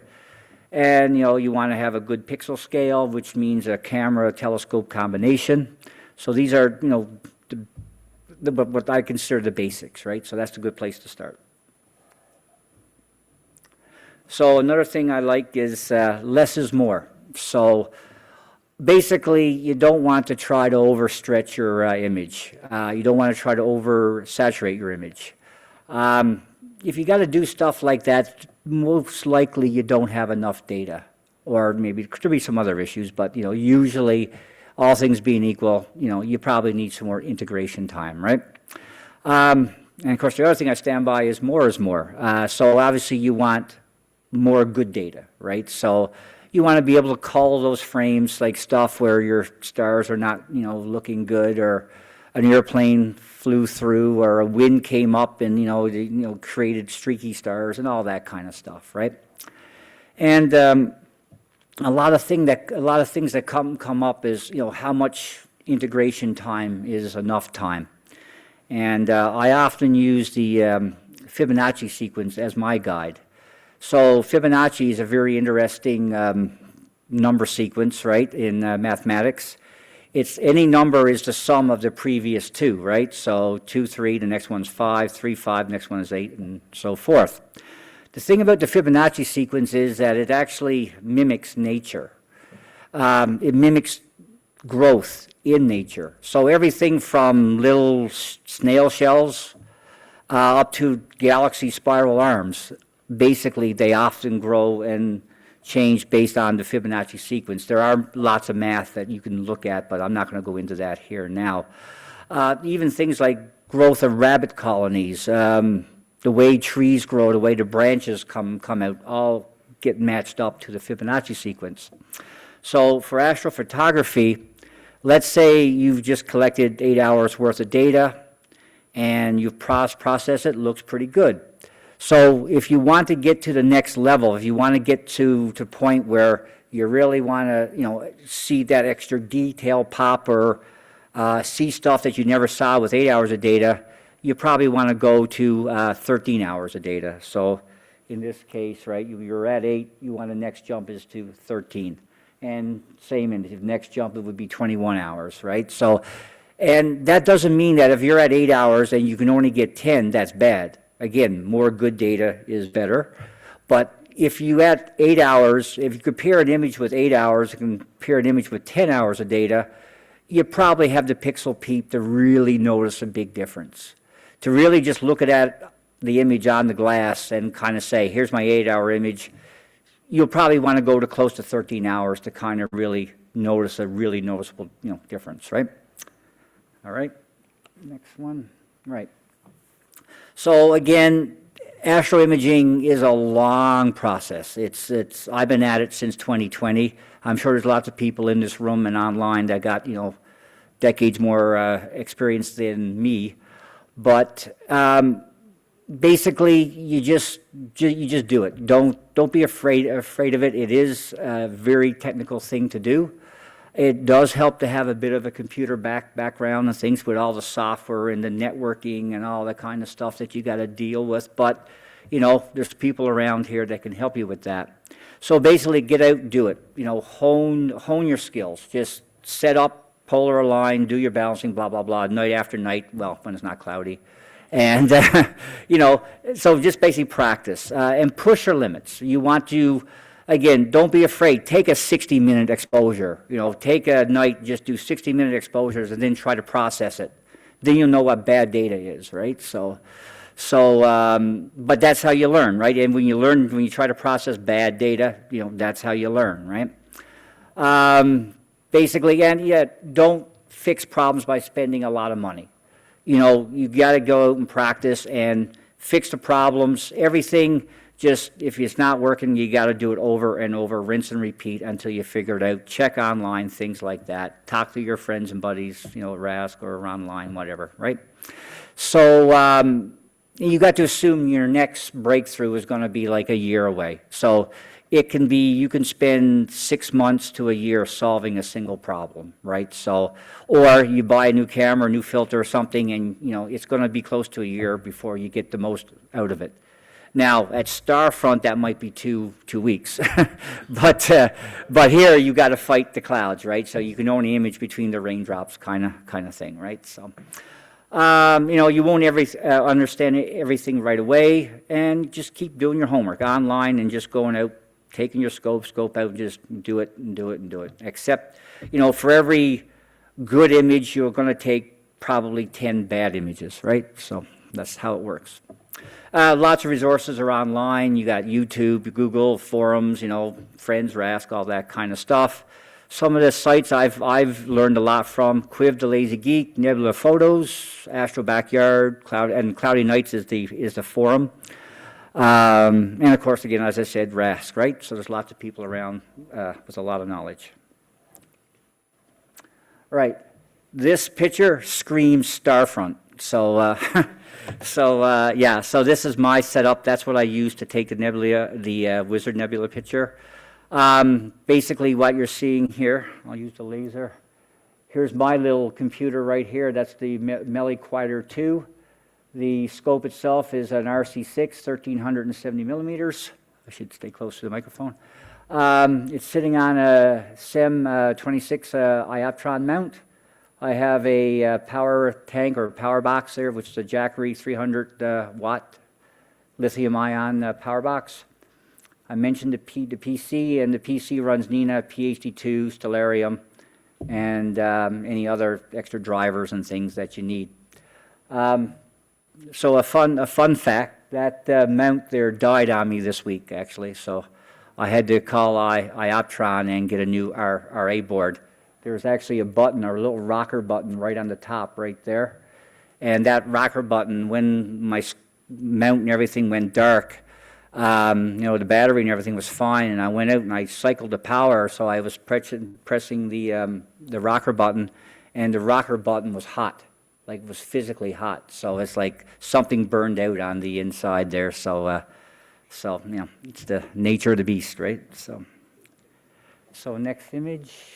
So another, just quickly, I'll move through this. So. Oops, sorry, wrong button.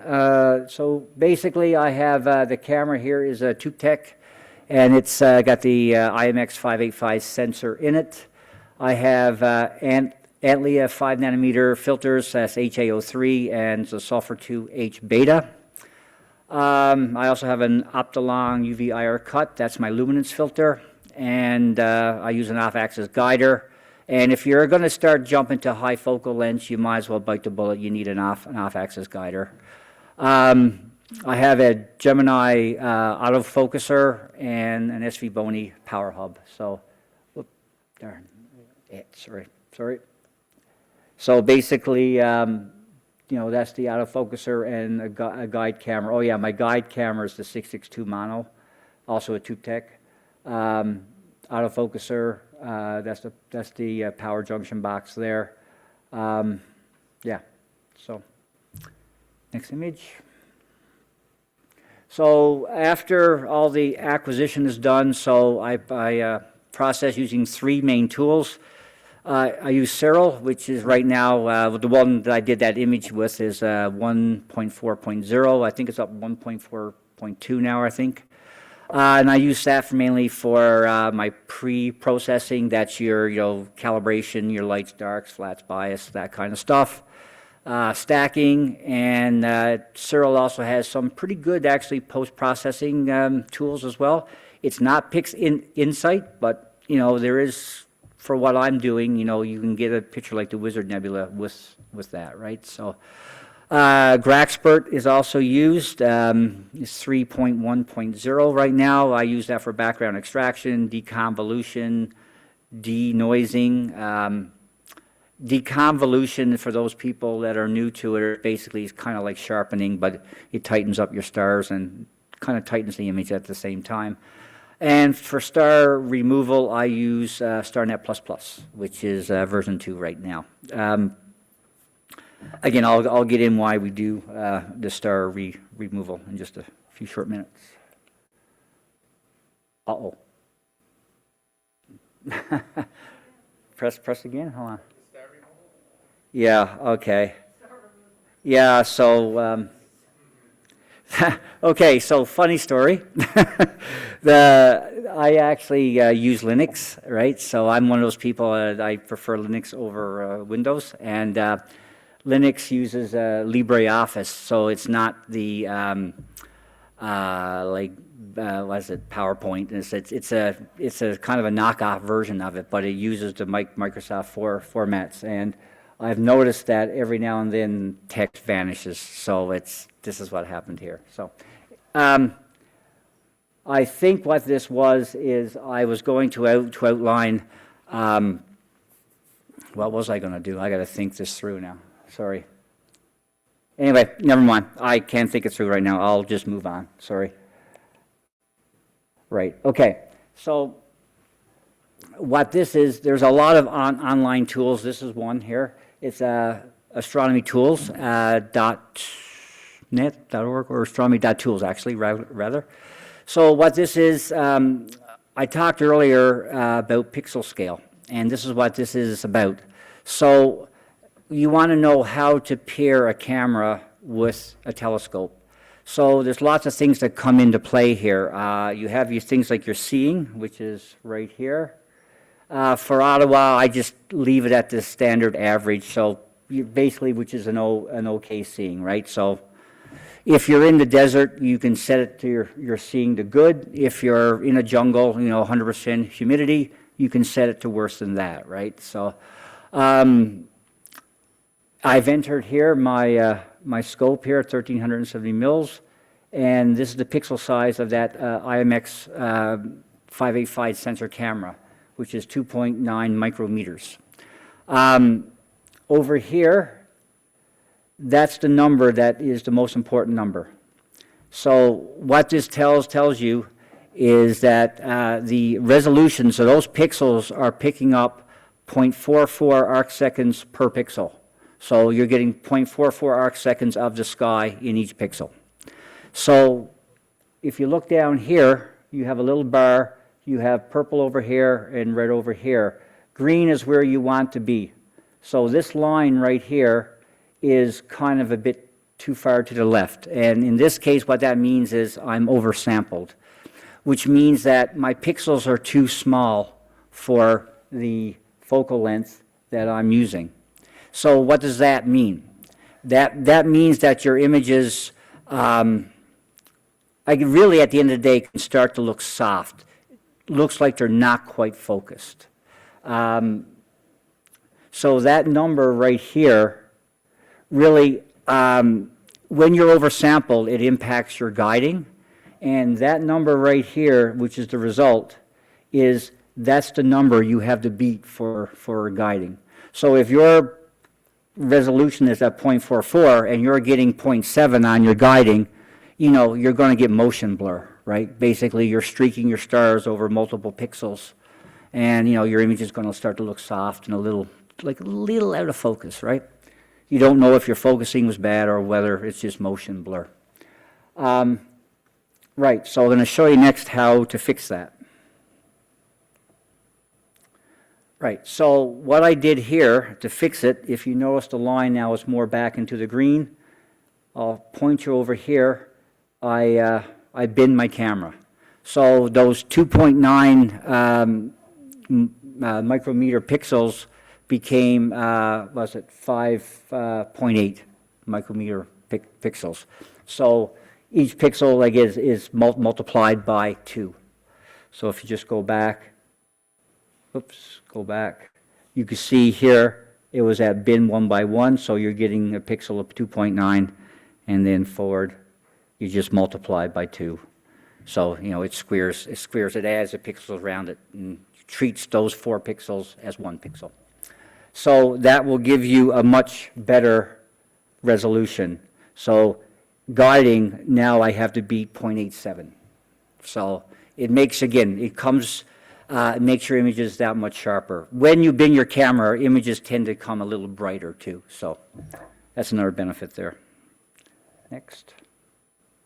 All right, so this screen capture here is not mine. This is an image I scraped off the internet, but I was just using for representation for guiding. So really, at the end of the day, most of your guiding is done in right ascension. So if you look here, all those blue lines for this, whoever did this guiding picture here, for their guiding, you'll see there's a lot more blue moves in guiding than the declination, which are in red here. So that's because your stars mainly move across the sky, from east to west or left to right, depending on which you're facing, right? They just go across the sky like that. Your stars do not move a lot in the deck axis, so you're not doing this. You're not doing that or that, right? So if you are doing that, you have some sort of mechanical problem with your mount or something like that. So what you want to do is you want to make sure that when you're guiding, most of your moves are in the RA axis and not the deck axis. So these numbers here, right here, are important. So here's your RA error, and here's your deck error here, and your total here. Interesting, he's at 0.44, which is perfect to that bin 1 of my camera there. But anyway, again, this is not mine. So why these numbers are important is because you have this down here, you have min move in RA, and you have the min move in deck. I believe the algorithm here is the hysteresis.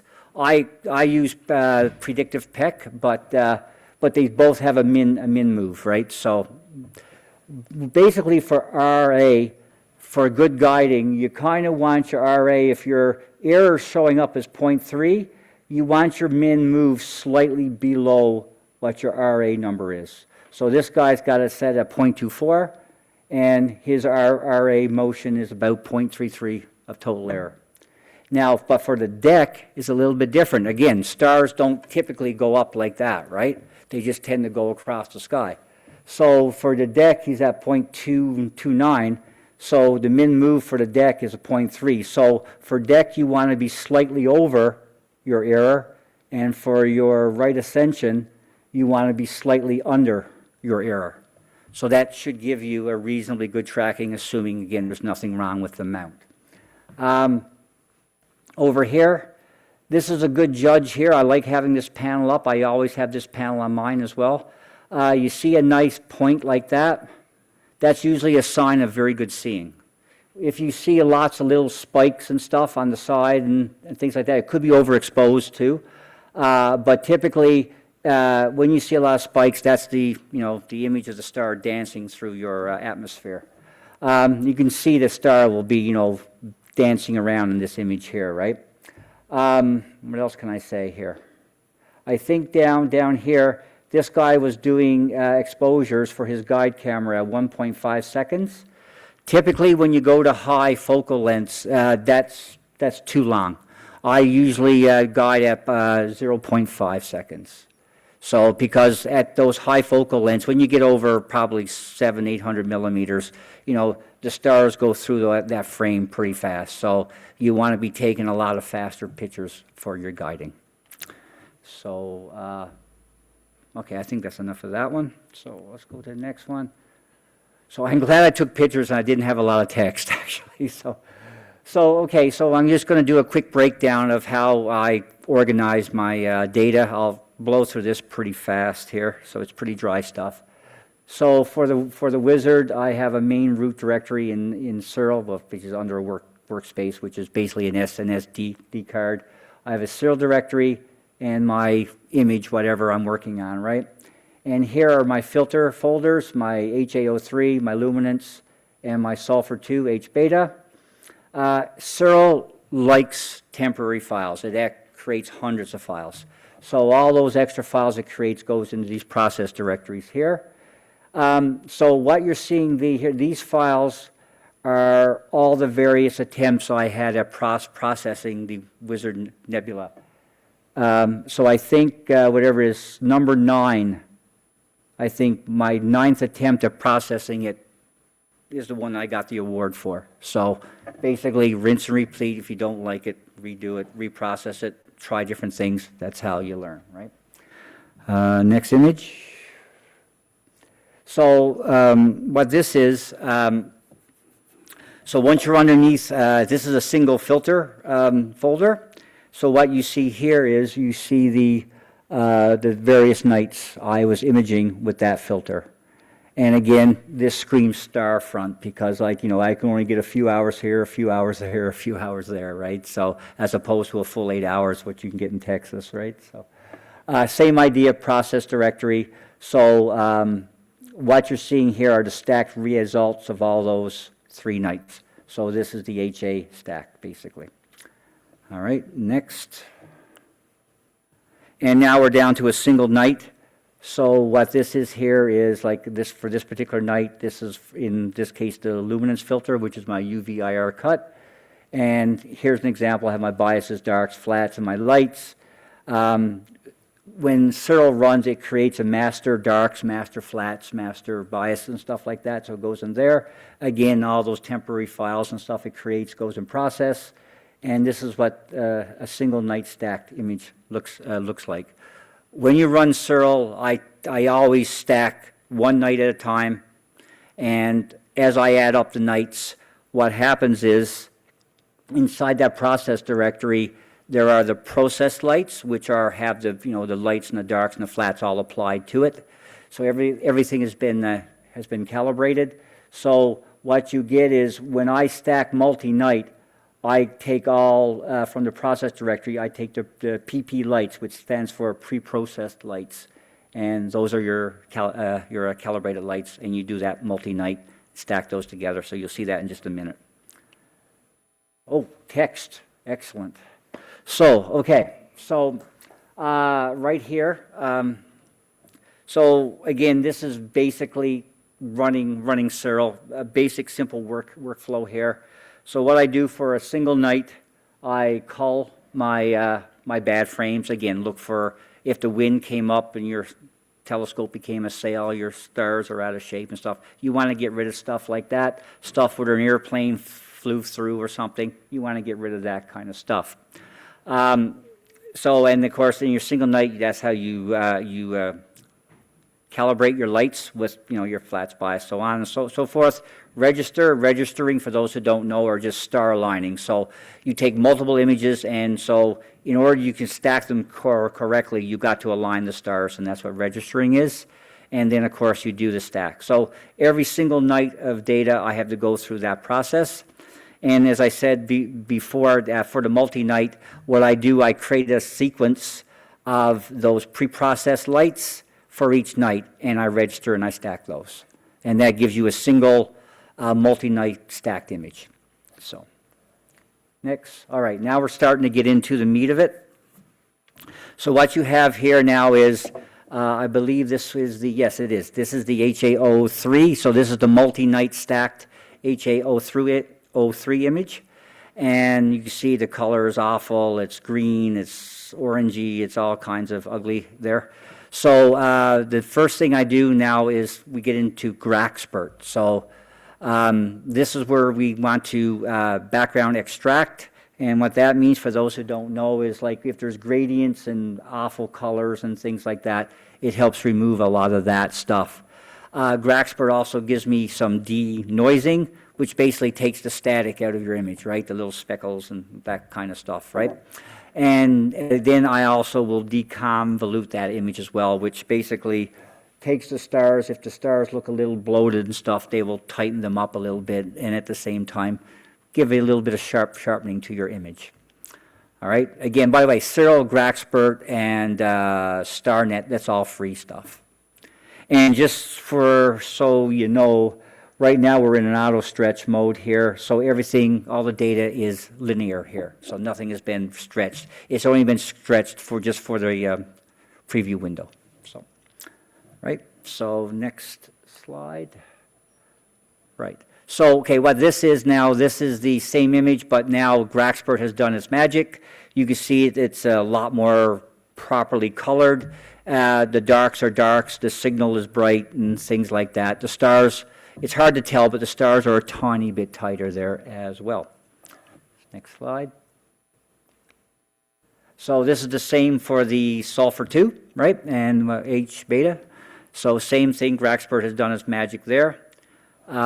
You can see different filters give you different types of stars, right? A little more bloated there, a little bit. Next one.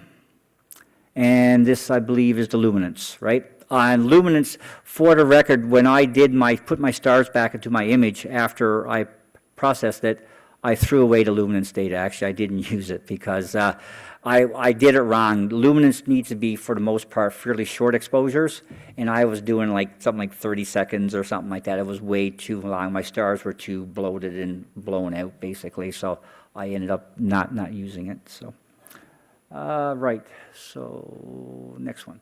All right. So now you got your multi-night HA03, sulfur 2, and Lume. You have all that stacked, ready to go. It's been denoise, so on and so forth.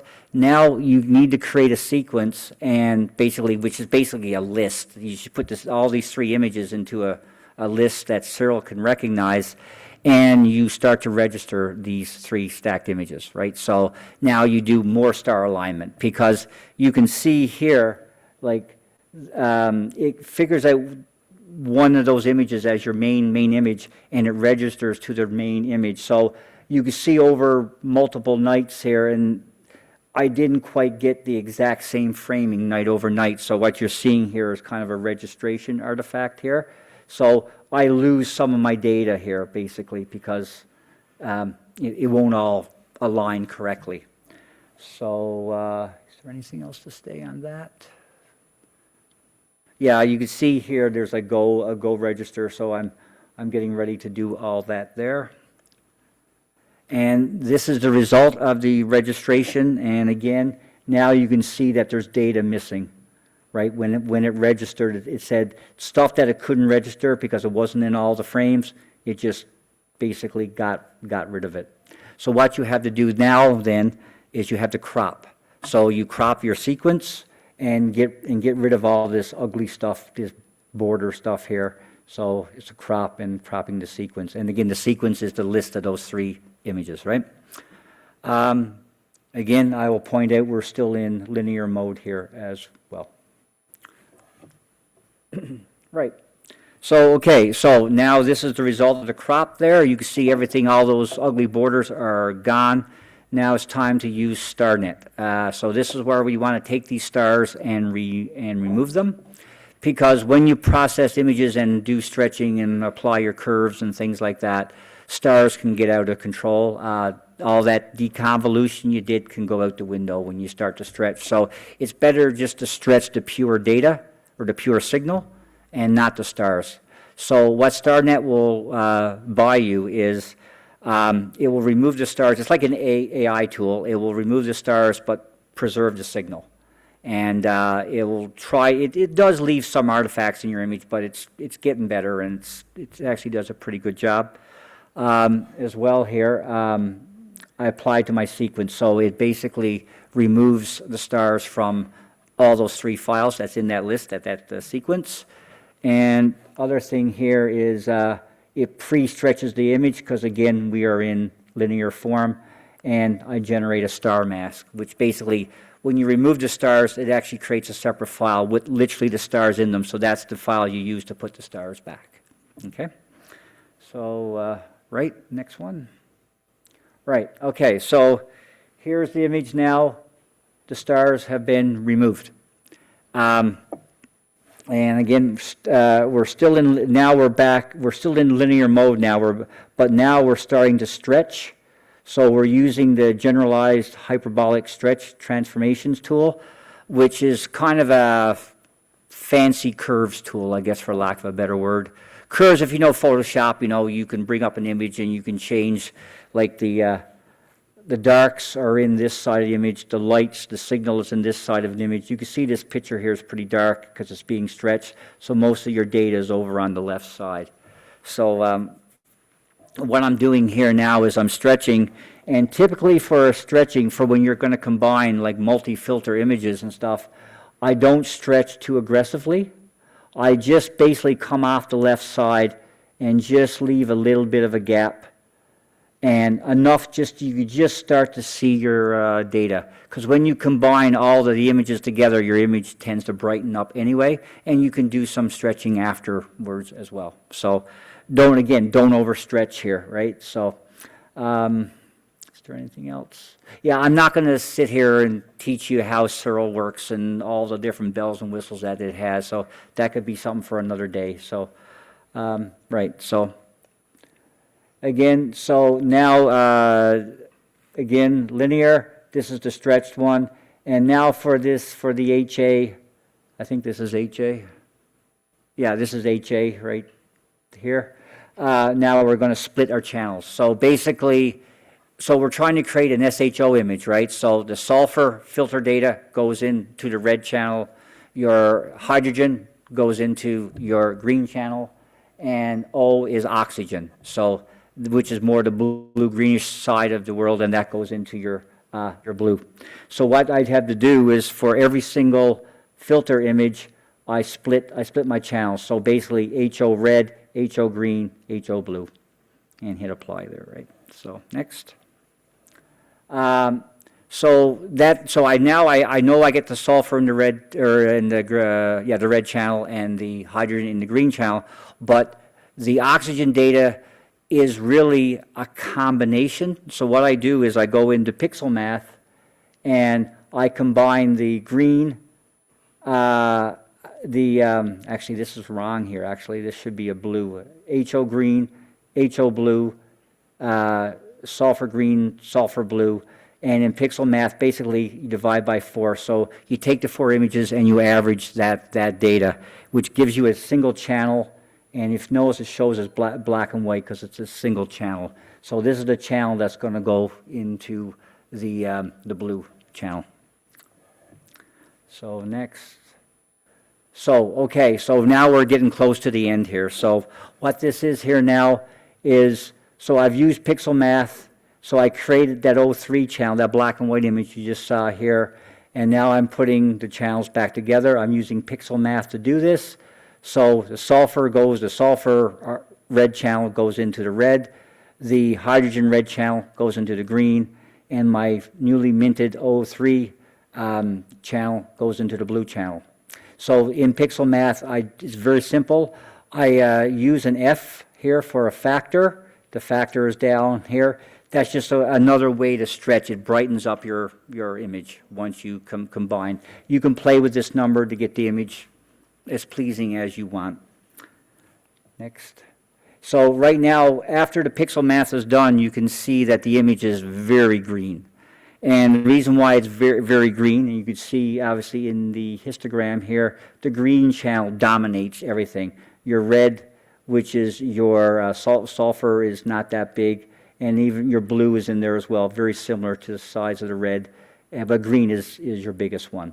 So that's why your image looks very, very green. The hydrogen image, or sorry, the hydrogen data is way stronger than all the other data, so that's why you get this effect.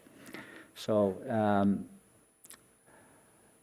right, so what we have to do now then is we want to start to color balance our image. So again, you don't want a dominant green image. So there's a tool here, color calibration, and basically I get to select a background, select a foreground, and hit the apply button, and it does its magic. And you can see now we're starting to look like a proper image now. So you still have some green, there's some green cast in there, but the blues are starting to show up, and the reds and the pinks and the browns and stuff are starting to come out more and more. So go forward again. So when you color balance, now you can see that your channels are starting to be more in line, right? There's still a bit of a dominant green there, but you can see what it did. It stretched the red and blue to match the green. So that's what the color balancing did. Right? Again, all this stuff you can do in Photoshop and GIMP and all these other tools as well, but Cyril gives you a nice one-stop shopping tool list that you can do this stuff in. Right. So we're all almost there.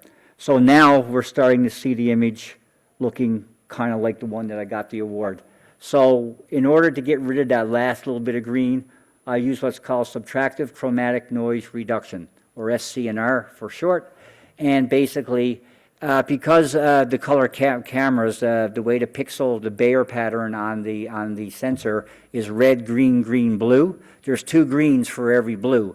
So I think, I don't know fully how it works, but I believe this algorithm considers the fact that there's more green pixels, so it picks some of the green pixels and removes them. So the most important word is it's subtractive, which means it does remove signal. So it does take away some of your data. So again, more data is better, right? So because some of the processing methods can be destructive. So, right, so SCNR was applied, and you start to see the blues and now the reds and the pinks and stuff coming out. And go forward. Now you can look at the histogram again, and you can see it's very well balanced now. And you see I have a little bit of space on the left side. When I first stretched it, this data was a lot closer to over here, but when I combined it in pixel math, it moves to the right a bit. So I got a little bit of room to play here in the darks. You know, I can adjust my dark levels there. So almost done. So now we're going to put the stars back. So again, Cyril has the star recombination tool. I like this tool. It's very good. Basically, this is the star mask that was created by the StarNet, and basically this is that pixel math image that I saved that didn't have the stars. I saved it as an SHO. Cyril works in FIT files, which are astronomical imaging kind of like files, right? So, and basically you stretch the stars, so there's a stretch factor, and I push the stars in. So you just stretch the stars enough to, you can see them, but you don't want to stretch the stars too much that it overpowers your image, like it takes away from the background nebula and things like that. This tool also gives you, again, your black point, again, which you can shift your darks here.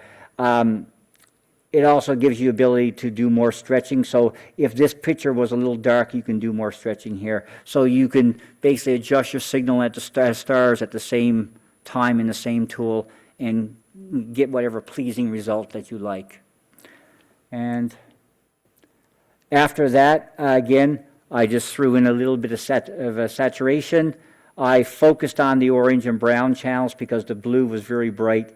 I just wanted to bring out the pinks and the browns and kind of highlight some of the dust and gas in the more darker regions here. So I just touched the slider. I barely moved it, right? Because I don't like to hypersaturate.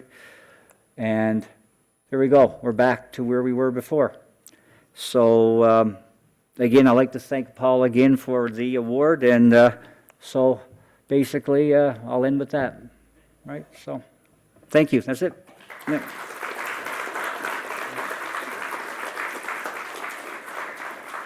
Yeah, no problem.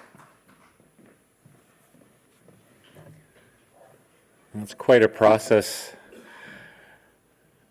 I have an interesting observation that contrasts to what you and Boyan were talking about. Anyway, I'll get to that. I'm going to rush through.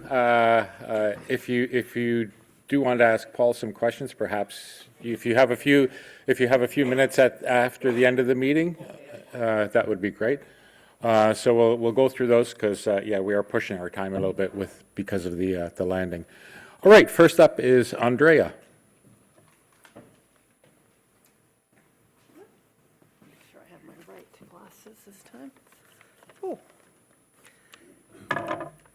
All righty, so I didn't get as many hours as people with telescopes in Texas did, or New Mexico for that matter. This is something that I shot called the Dusty Hand Galaxy, and you can see it has a creepy red hand. It is located 80,000 light years away. No, it's 80,000 light years across.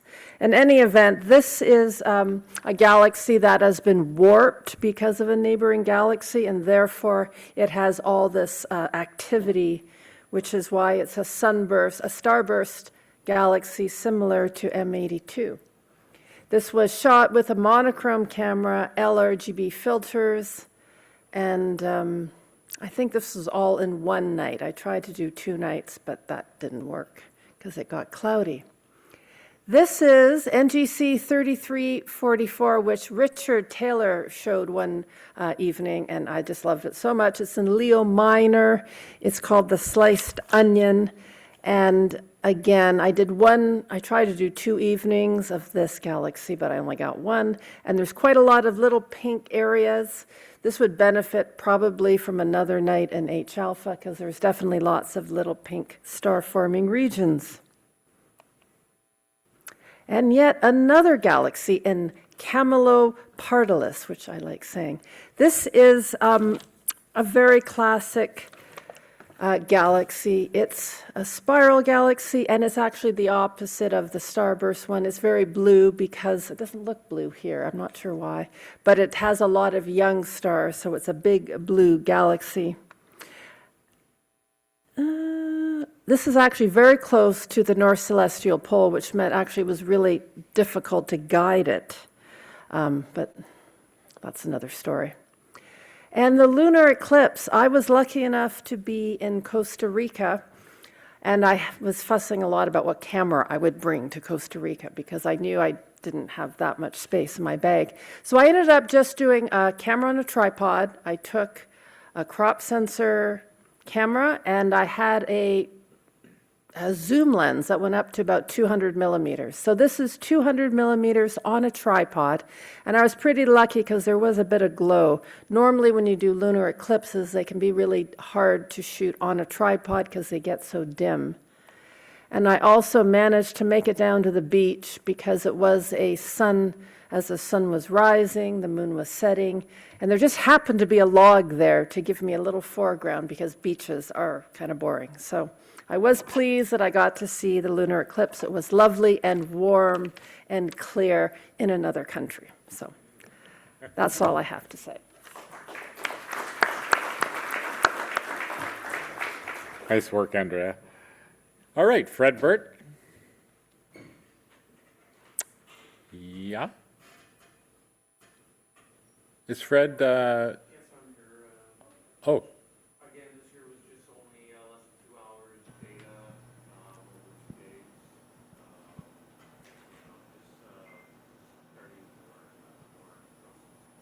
Okay, sorry, yeah, I recall now that you asked if I would mention, yeah, okay. So you're good? All right, thank you.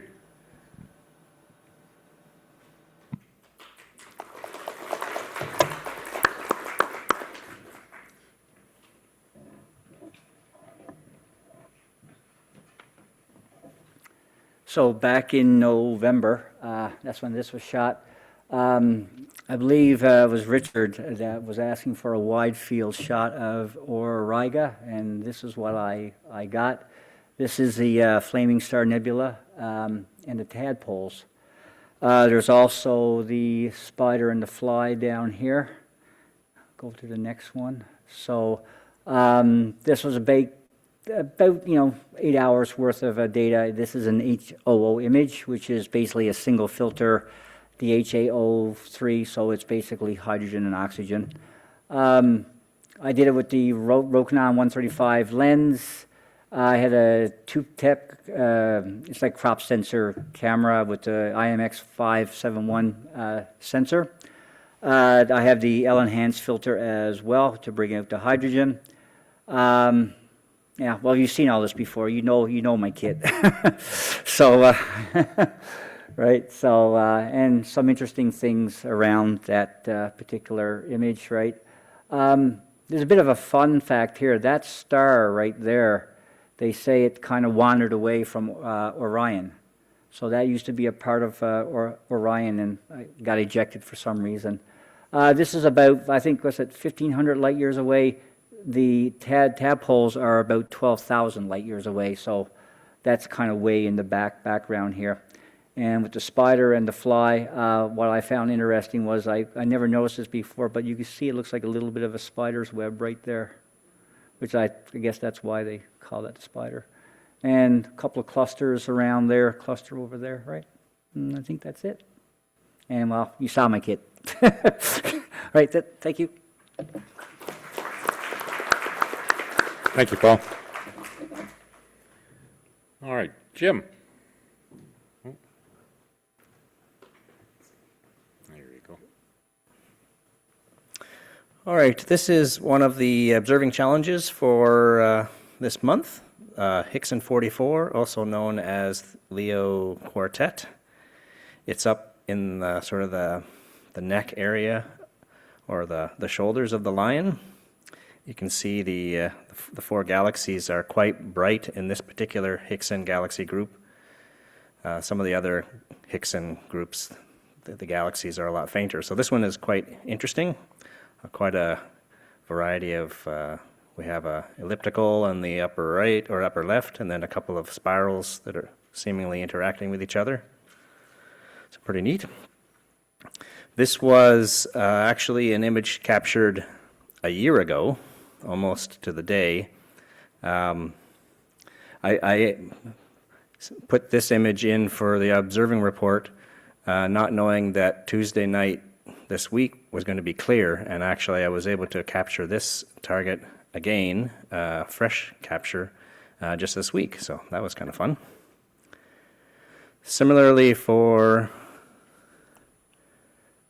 the next image here, it was another one of the challenges for this month. It's an unusual interacting pair of galaxies. You can see how the one galaxy on the top seems to be pulling at the arms of the lower one, kind of throwing off material. It's a laser working here. Laser. These faint smudges is actually galaxy material that has been pulled off by this interaction. So that's kind of neat. Both of those images were captured using a monochrome DS432 camera. They are stacks of probably 30 frames, 20-second exposure each, using an infrared high-pass filter from my backyard in central Ottawa.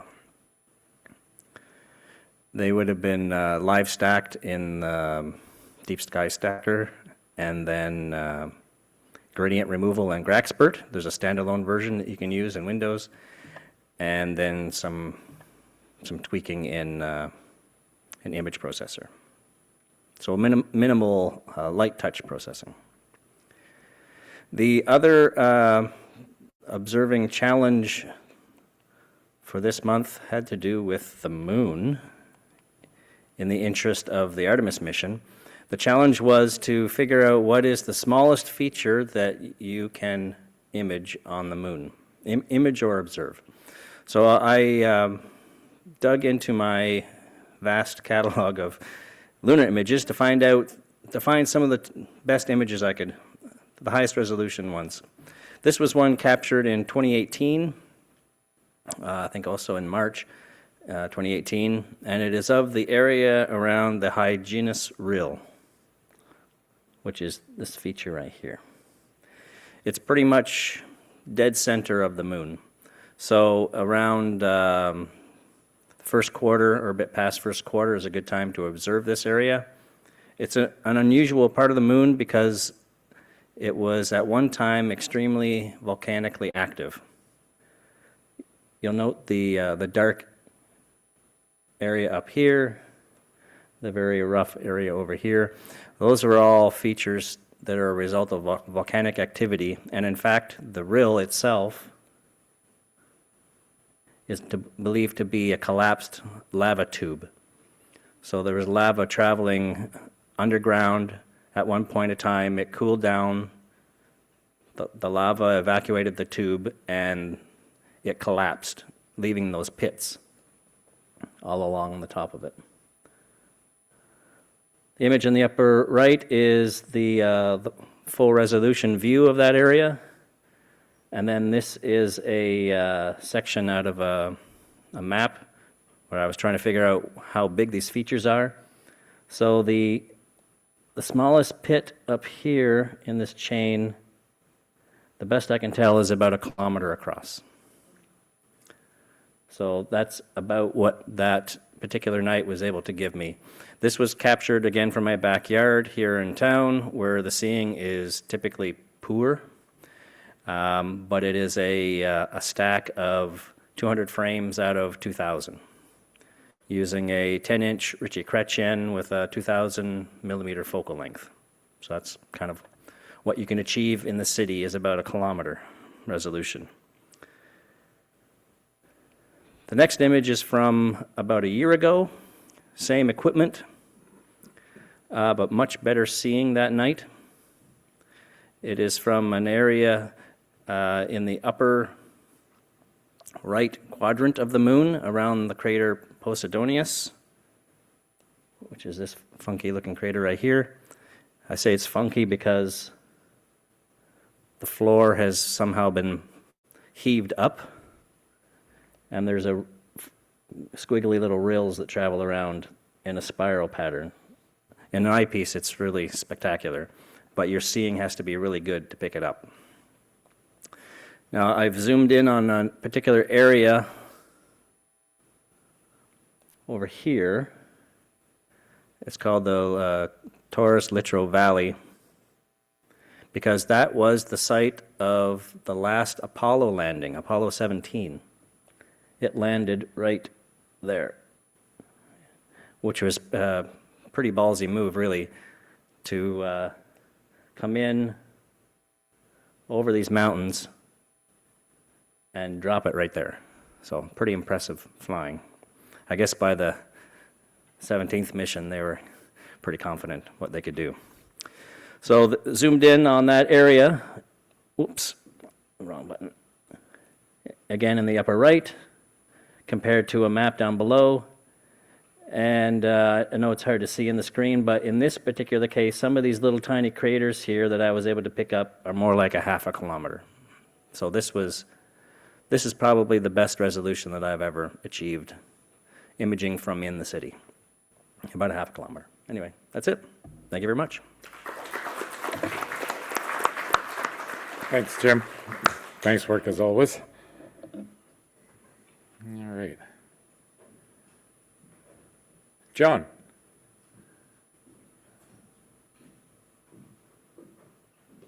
There you are.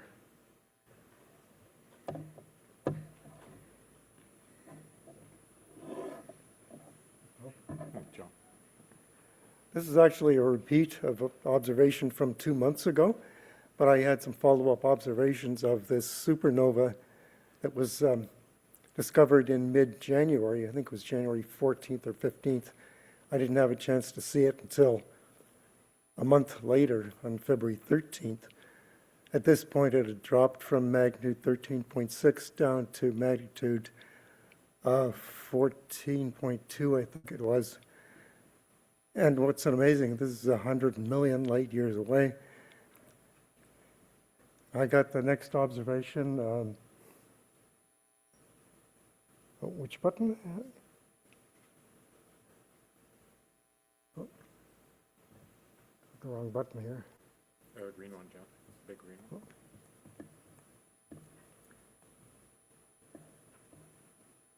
On March 24th, it had dropped to 17th magnitude. I was able to compare it to that Gaia star, which I was able to find. So it's just a little bit dimmer, so by that time it was 17th magnitude. And just to see the perspective, this is from Stellarium, and you can see the 3 galaxies, but you can see that that star, the supernova, isn't there. So that was quite an adventure that I'd seen 2 previous extragalactic supernovas. One was an M81, which was only about 12 million light years away. The next one was, I think it was in Coma Berenices. That was about 25 million light years away in the face-on galaxy that resembled M51. But this one is about 100 million light years away.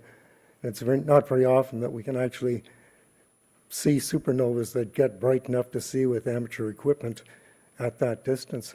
And yet, surprisingly, in March, there were 2 more that reached 13th magnitude that usually in the Virgo cluster, we're only seeing like 15th, 16th, 17th magnitudes, but here we're getting 13th. So maybe not quite as uncommon as I thought. But anyways, those are the observations, and I hope maybe I'll be able to see a few more of these extragalactic supernovas. Thanks, Paul. Thank you, John. Thank you.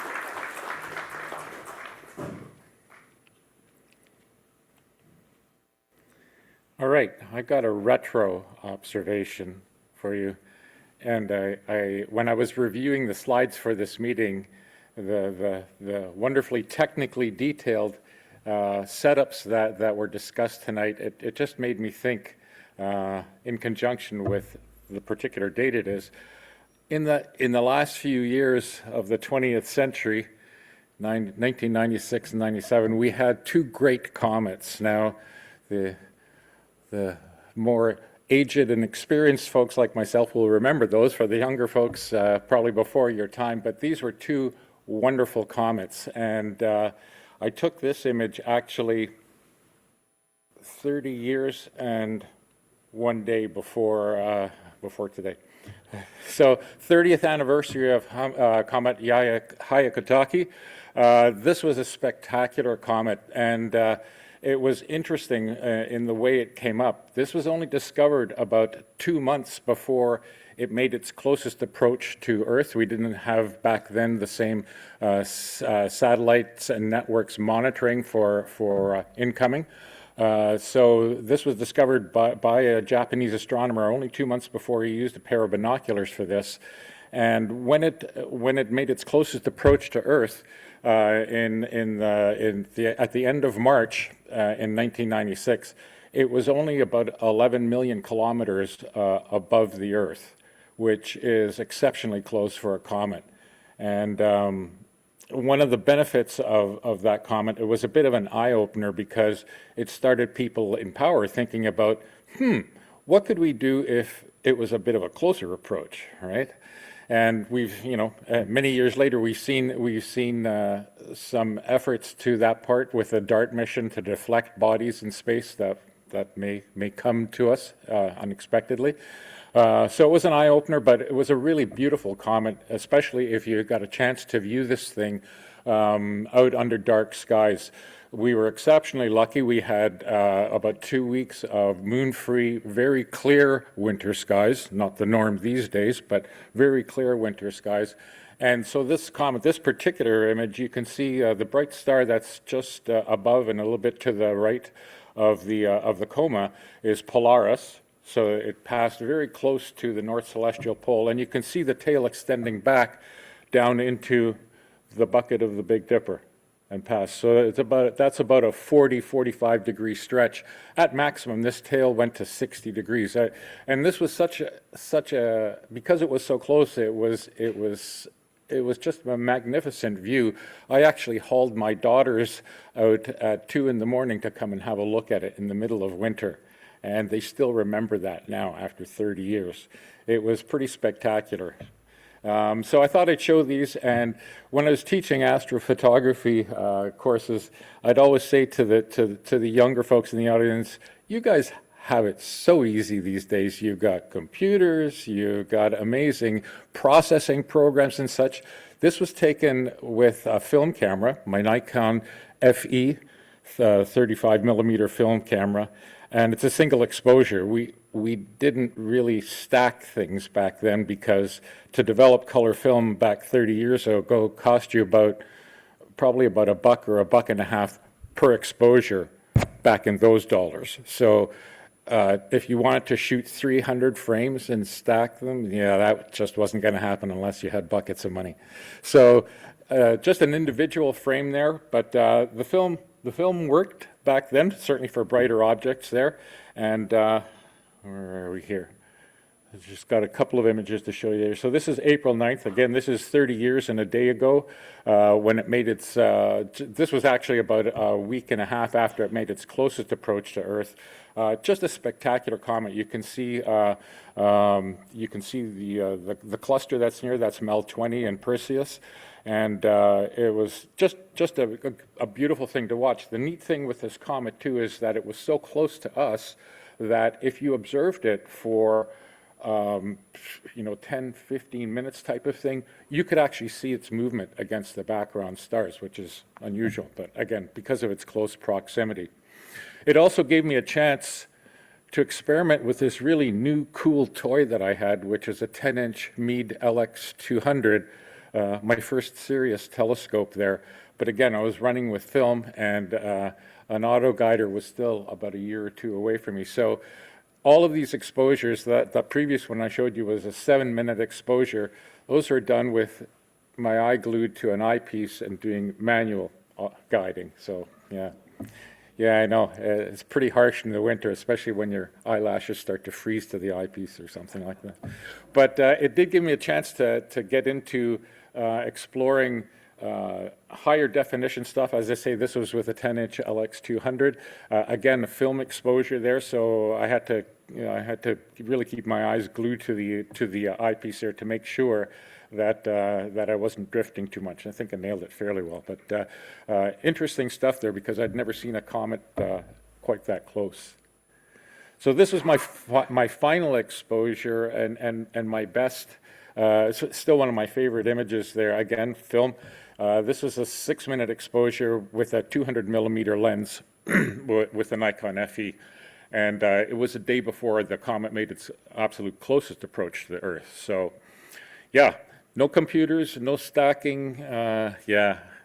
Those were the days. But we can do a lot more and a lot better these days, as you've seen the results from our two presenters tonight there. It's amazing how I've watched over the 35 odd years that I've been doing astrophotography, how this has advanced and how we can see further and more and things that we just could not see before. Things that have fascinated me for quite some time, as I like to observe things that are very distant and remote as well. So yeah, Comet Hyakutake. A year later, this one is probably one that more of you will remember because it was insanely bright and it was with us for months on end, and that was Comet Hale-Bopp. Came almost exactly a year after Comet Hyakutake, and it was, again, it was a beautiful sight. So those are my observations for this month.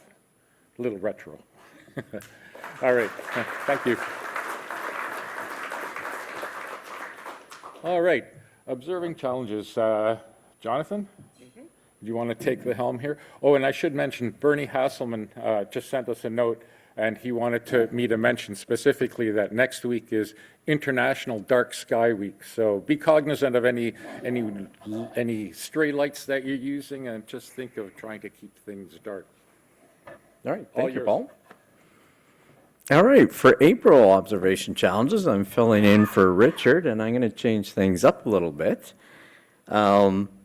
I'm going to ask that if you're presenting, you pick one of the following 3 challenges to present.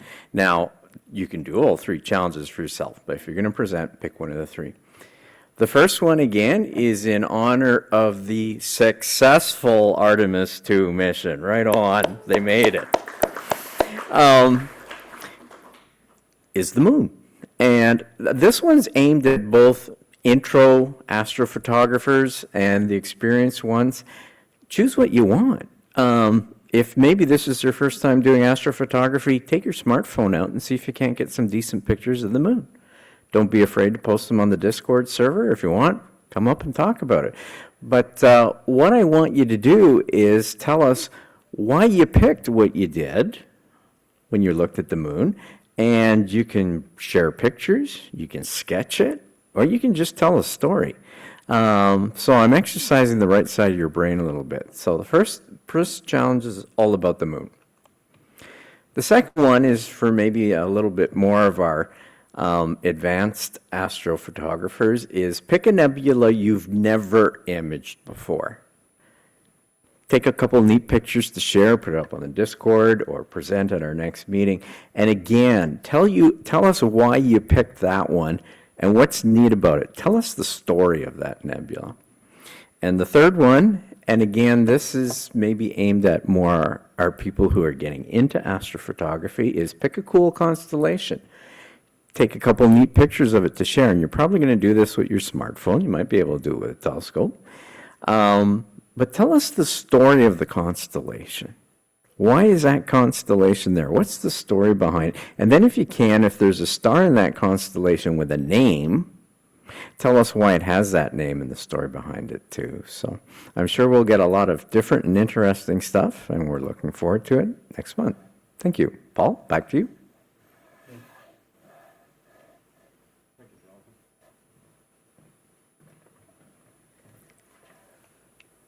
All right. All right, so just closing up there, a reminder that, hey, the warmer nights are getting finally around to coming to visit us. Hopefully some clearer skies. We have our Fred Lossing Observatory, 3 beautiful instruments there for us, as well as open ground for you to set up your own equipment so you wish. And we have FLO star parties. Our next one is April the 18th, as previously mentioned. And again, these are for FLO members only. And RASC members only, sorry. For club information, Rick Scholes is the man to talk to if you wish to ask him a question about FLO. Rachel Chan and John Thompson are now at the helm of our Stan Mott Book Library. The Ted Bean Equipment Loan Library is, as you know, is run by Peter Shute. And if you have any questions about RASC membership, Art Fraser's the gentleman you'd like to talk to. Thank you for all for coming out tonight. We had 54 people in the room and 40 on Zoom, so 95. I was going to read the Roman numerals, 20 on here, 20 in Zoom, but I knew that was wrong. Anyway, thank you for everybody that contributed images and their time. As you can tell, astrophotography is a challenging pursuit. And from the amount of detail and the lengths that we go to, you've got to give a hats off to the folks that dive into this. Some might say get a life. I'm not one of those people because I'm just equally guilty. But thank you one and all for the presentations. A reminder that our next meeting is Friday, May the 1st, 7:30, and hope to see you all back. Clear skies to all, and a reminder that the rest of the museum as you exit is closed to us. Paul, I'll just finish with an announcement. Yes, sir. I heard an interview earlier today that NASA people will finally celebrate and relax when the 4th astronaut is on board the ship. That happened 60 seconds ago. Oh, They're awesome. all on the ship. Excellent. Well, that's good to hear. Including our great Canadian Jeremy Hansen. All right. Have a safe month, everyone, and we'll see you next month. Take care.